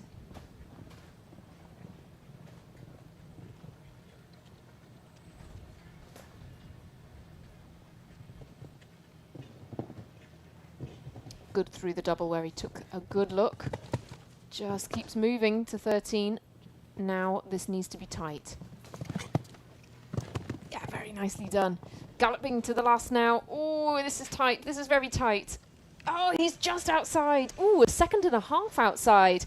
He was looking very good at the early part of the course, but 32.13 is the time for Shane Sweetnam. It is clear, though, and it will go into 2nd place. He is quicker than Spencer Smith by 0.3 of a second. Daniel Coyle still leading the way. 1.5 seconds faster than Shane Sweetnam. What a performance from Daniel Coyle already here. 7 to go then. Now we're on to this interesting run. In round 1 we had several clear rounds in a row. Delaney Flynn with Giulietta is the next rider to tackle this course. She's very swiftly heading to fence 1.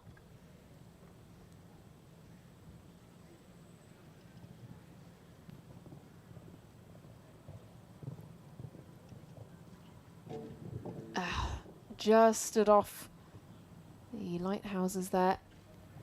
No, Delaney Flynn will not take the title from Daniel Coyle.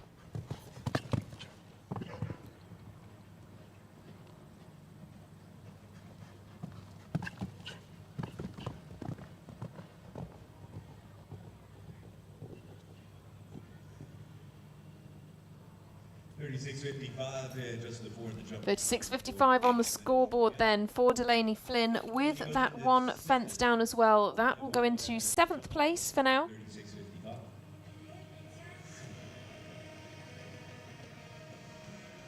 Next to tour the short course, it'll be Kathleen Shot with the grade on Southern Arches LLC.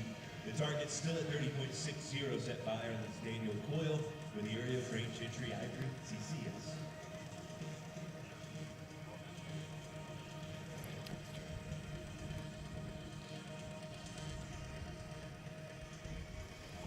Callie Shot then, 5-star Grand Prix winner in this Turtle Creek Casino and Hotel International Ring last year with Garant, this horse who is a former winner of the American Gold Cup. They're next in for the USA. She makes a good turn back. Garant does get some height over these fences. Doesn't want to waste time in the air. Very efficient through the double. She held and then she pushed there for the time. Ooh, she's a bit wider here. Now needs to gallop to the last. She's going to take... Oof. Oh, what a pity. The final fence then down the Major League Show Jumping Oxer, causing Callie Shot to just pick up the 4 here in this Cabana Coast 5-star Grand Prix qualifier. 33.8 is on the clock. More than 3 seconds off the pace of Daniel Coyle. You just keep going back to that amazing time of 30.6 because it was just blisteringly fast. It'll be great to hear from him at the end of the class on where he feels he could make up the time, because it looked like he was just quick all the way around. Tight turns, fast speed, around that had it all. Kathleen Driscoll then is next up. She's the leading rider here at Traverse City at the moment. She's shown her consistency at this venue. And Aram is the ride, 13-year-old. 5 riders left to come.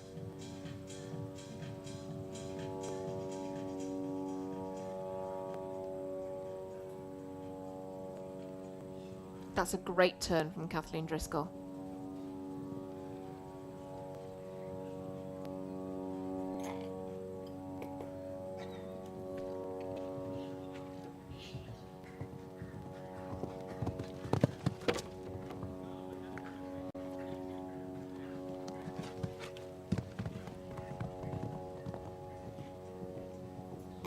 Now down to the last. She's not a million miles away. 32.93 on the clock. Kathleen Driscoll really picked up the pace, but she'll be thrilled, I'm sure, with the double clear there. 32.93 is going to see her in 5th place at the moment. Quite incredibly, she's the slowest of our double clears, but she really had some pace up, especially down the latter part of that course.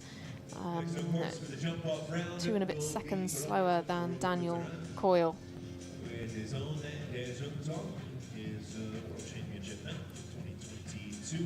Chasing the time of 30.60, Daniel Coyle with Ivory TCS.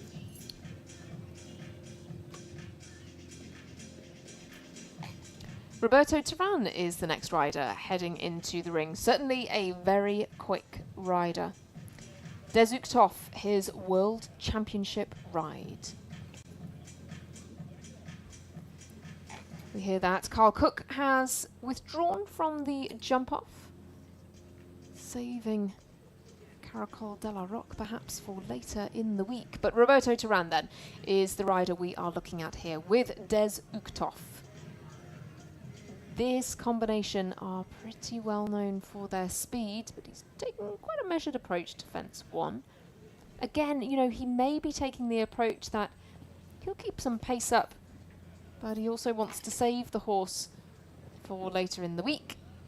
but you know, gets a little bit underneath the lighthouses. Working on the 4.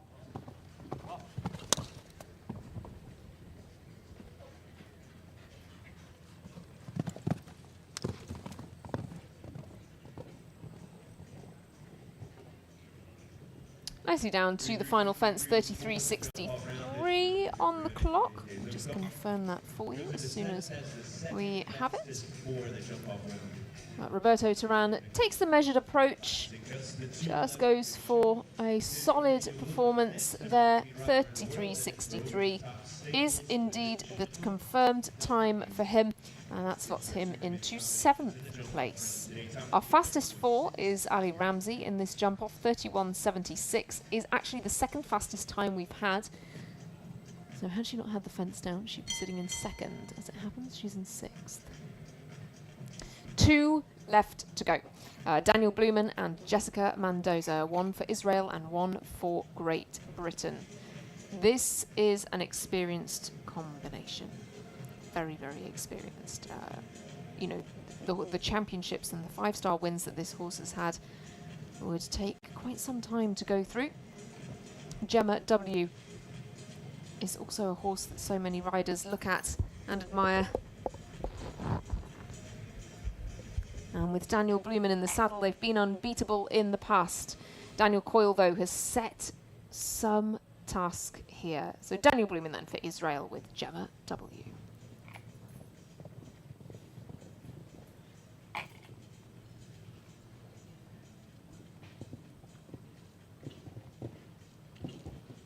Quick through the double, one of the quickest we've seen through that.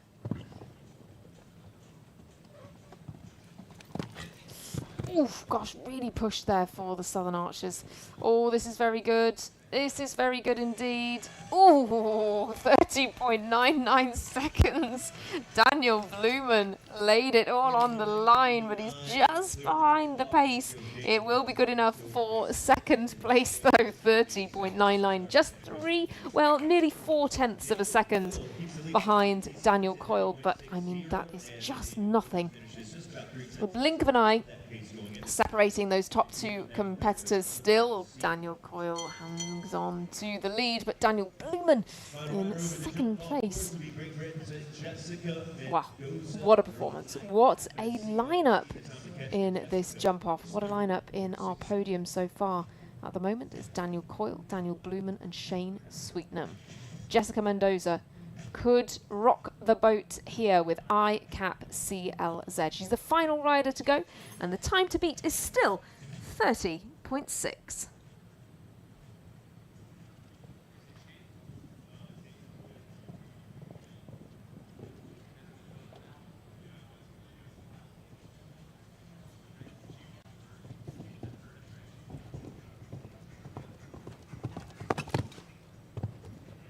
Now needs to pick up the pace and keep this turn tight. She does. Yeah, I don't think she'll get there here, but it's a very good performance and a very good time. 32.13 on the clock for our final competitor, but it is a double clear, and it is good enough for equal 3rd, actually. She finishes in the exact same time as Shane Sweetnam, so we have a tie for 3rd place here, quite incredibly, on a time of 32.13. Jessica Mendoza ties Shane Sweetnam for 3rd. Great to see her getting the podium finish here in Traverse City, but it will be a win in this stunning, stunning location for Daniel Coyle. It will be 2nd for Daniel Blumen, 3rd for both Jessica Mendoza and Shane Sweetnam. And a 5th place finish for Spencer Smith, the first man into the ring in this Cabana Coast qualifier, and he finishes in 5th. Kent Farrington will be in 6th, and Kathleen Driscoll, the final rider of our double clears, will be in 7th. Ali Ramsey takes 8th spot with that fast 4, and Roberto Turan then comes into 9th place. Calishot takes 10th with Garant. Well, 44 were on our list. Here's the 11th to 20th placed competitors. So Carl Cook there takes 16th. Didn't start in the jump off. And Dara Kenny 15th, Amy Miller 14th. And Vanessa Hood will take 17th, just the time penalties for her, keeping her out of the jump-off. Chloe Reid, the fastest 4. Young rider doing extremely well, especially following her second-place finish in the 5-star Grand Prix of Ottawa. Connor Swale comes in 19th and Hallie Grimes in 20th. What a competition. 44 came forward, 16 into the jump-off, but only one winner. It's Daniel Coyle once again. This is the second Major League Show Jumping 5-star Grand Prix qualifier in a row that he has won. We'll take a look back at this winning round. Absolutely stunning riding. Just the pace all the way around here. He was just consistently fast, faster than anybody else all the way around here. What a great turn back as well. And a real gallop to the last. He is able to just keep the pace up on Ivory TCS and just keep pushing, just keep going. And that has given him the edge here today to take yet another Major League Show Jumping win, yet another Grand Prix qualifier win. Now in this 5-star Cabana Coast qualifier today. Stephen Wild is with Daniel on the ground. Thank you very much. Yes, I'm catching up with our winner, Daniel Coyle. Daniel, not a bad start to the week. Yeah, very good. I'm very pleased with that. The last show I had here was very unlucky for me, so it's great to start like this. Well, that one was unlucky, but the last few weeks have been pretty solid from that point of view. So you're coming here on a bit of a hot streak. Yeah, all the horses at the moment are travelling around the world everywhere, but I'm lucky enough they're old enough, they know their job, and that makes it a lot easier for me. So if I'm not in the podium, it's my fault, I guess, in some way. We just saw some of your round there. What do you see as your winning move? Ivory's incredibly fast, but I guess there's a few places you could leave strides out. She can do them the same as a horse leaving out a stride, just as fast by adding it in. But for sure today I won on the turnbacks to the jumps, I believe. Quite a few do have a go at you there. It gives you a little prelude as well to expect on Sunday for that American Gold Cup. That's not going to be easily won. No, I've never jumped it before, so yeah, I'm really looking forward to it. I have my other horse, Quinton, for that. He's fresh. I did a little school yesterday with him, so I'm looking forward to the team tomorrow and also the Grand Prix. Excellent. Well, Daniel, well done. Good luck for the rest of the week. Thank you very much. Super start for Daniel Coyle into our week here, and it is a very good start for him throughout the week of this opening class win in the Cabana Coast Grand Prix qualifiers. Say part of this also goes towards the order on Sunday as well for that American Gold Cup presented by the Great Lakes Sports Commission as well. Good start to him. He's in form. Plenty of others are in form as well, and they're going to be coming up for that presentation in just a moment, and that is coming up fast here in the International Arena here in Traverse City. And thank you for joining us on the stream, and we're going to be back in a few moments with that presentation.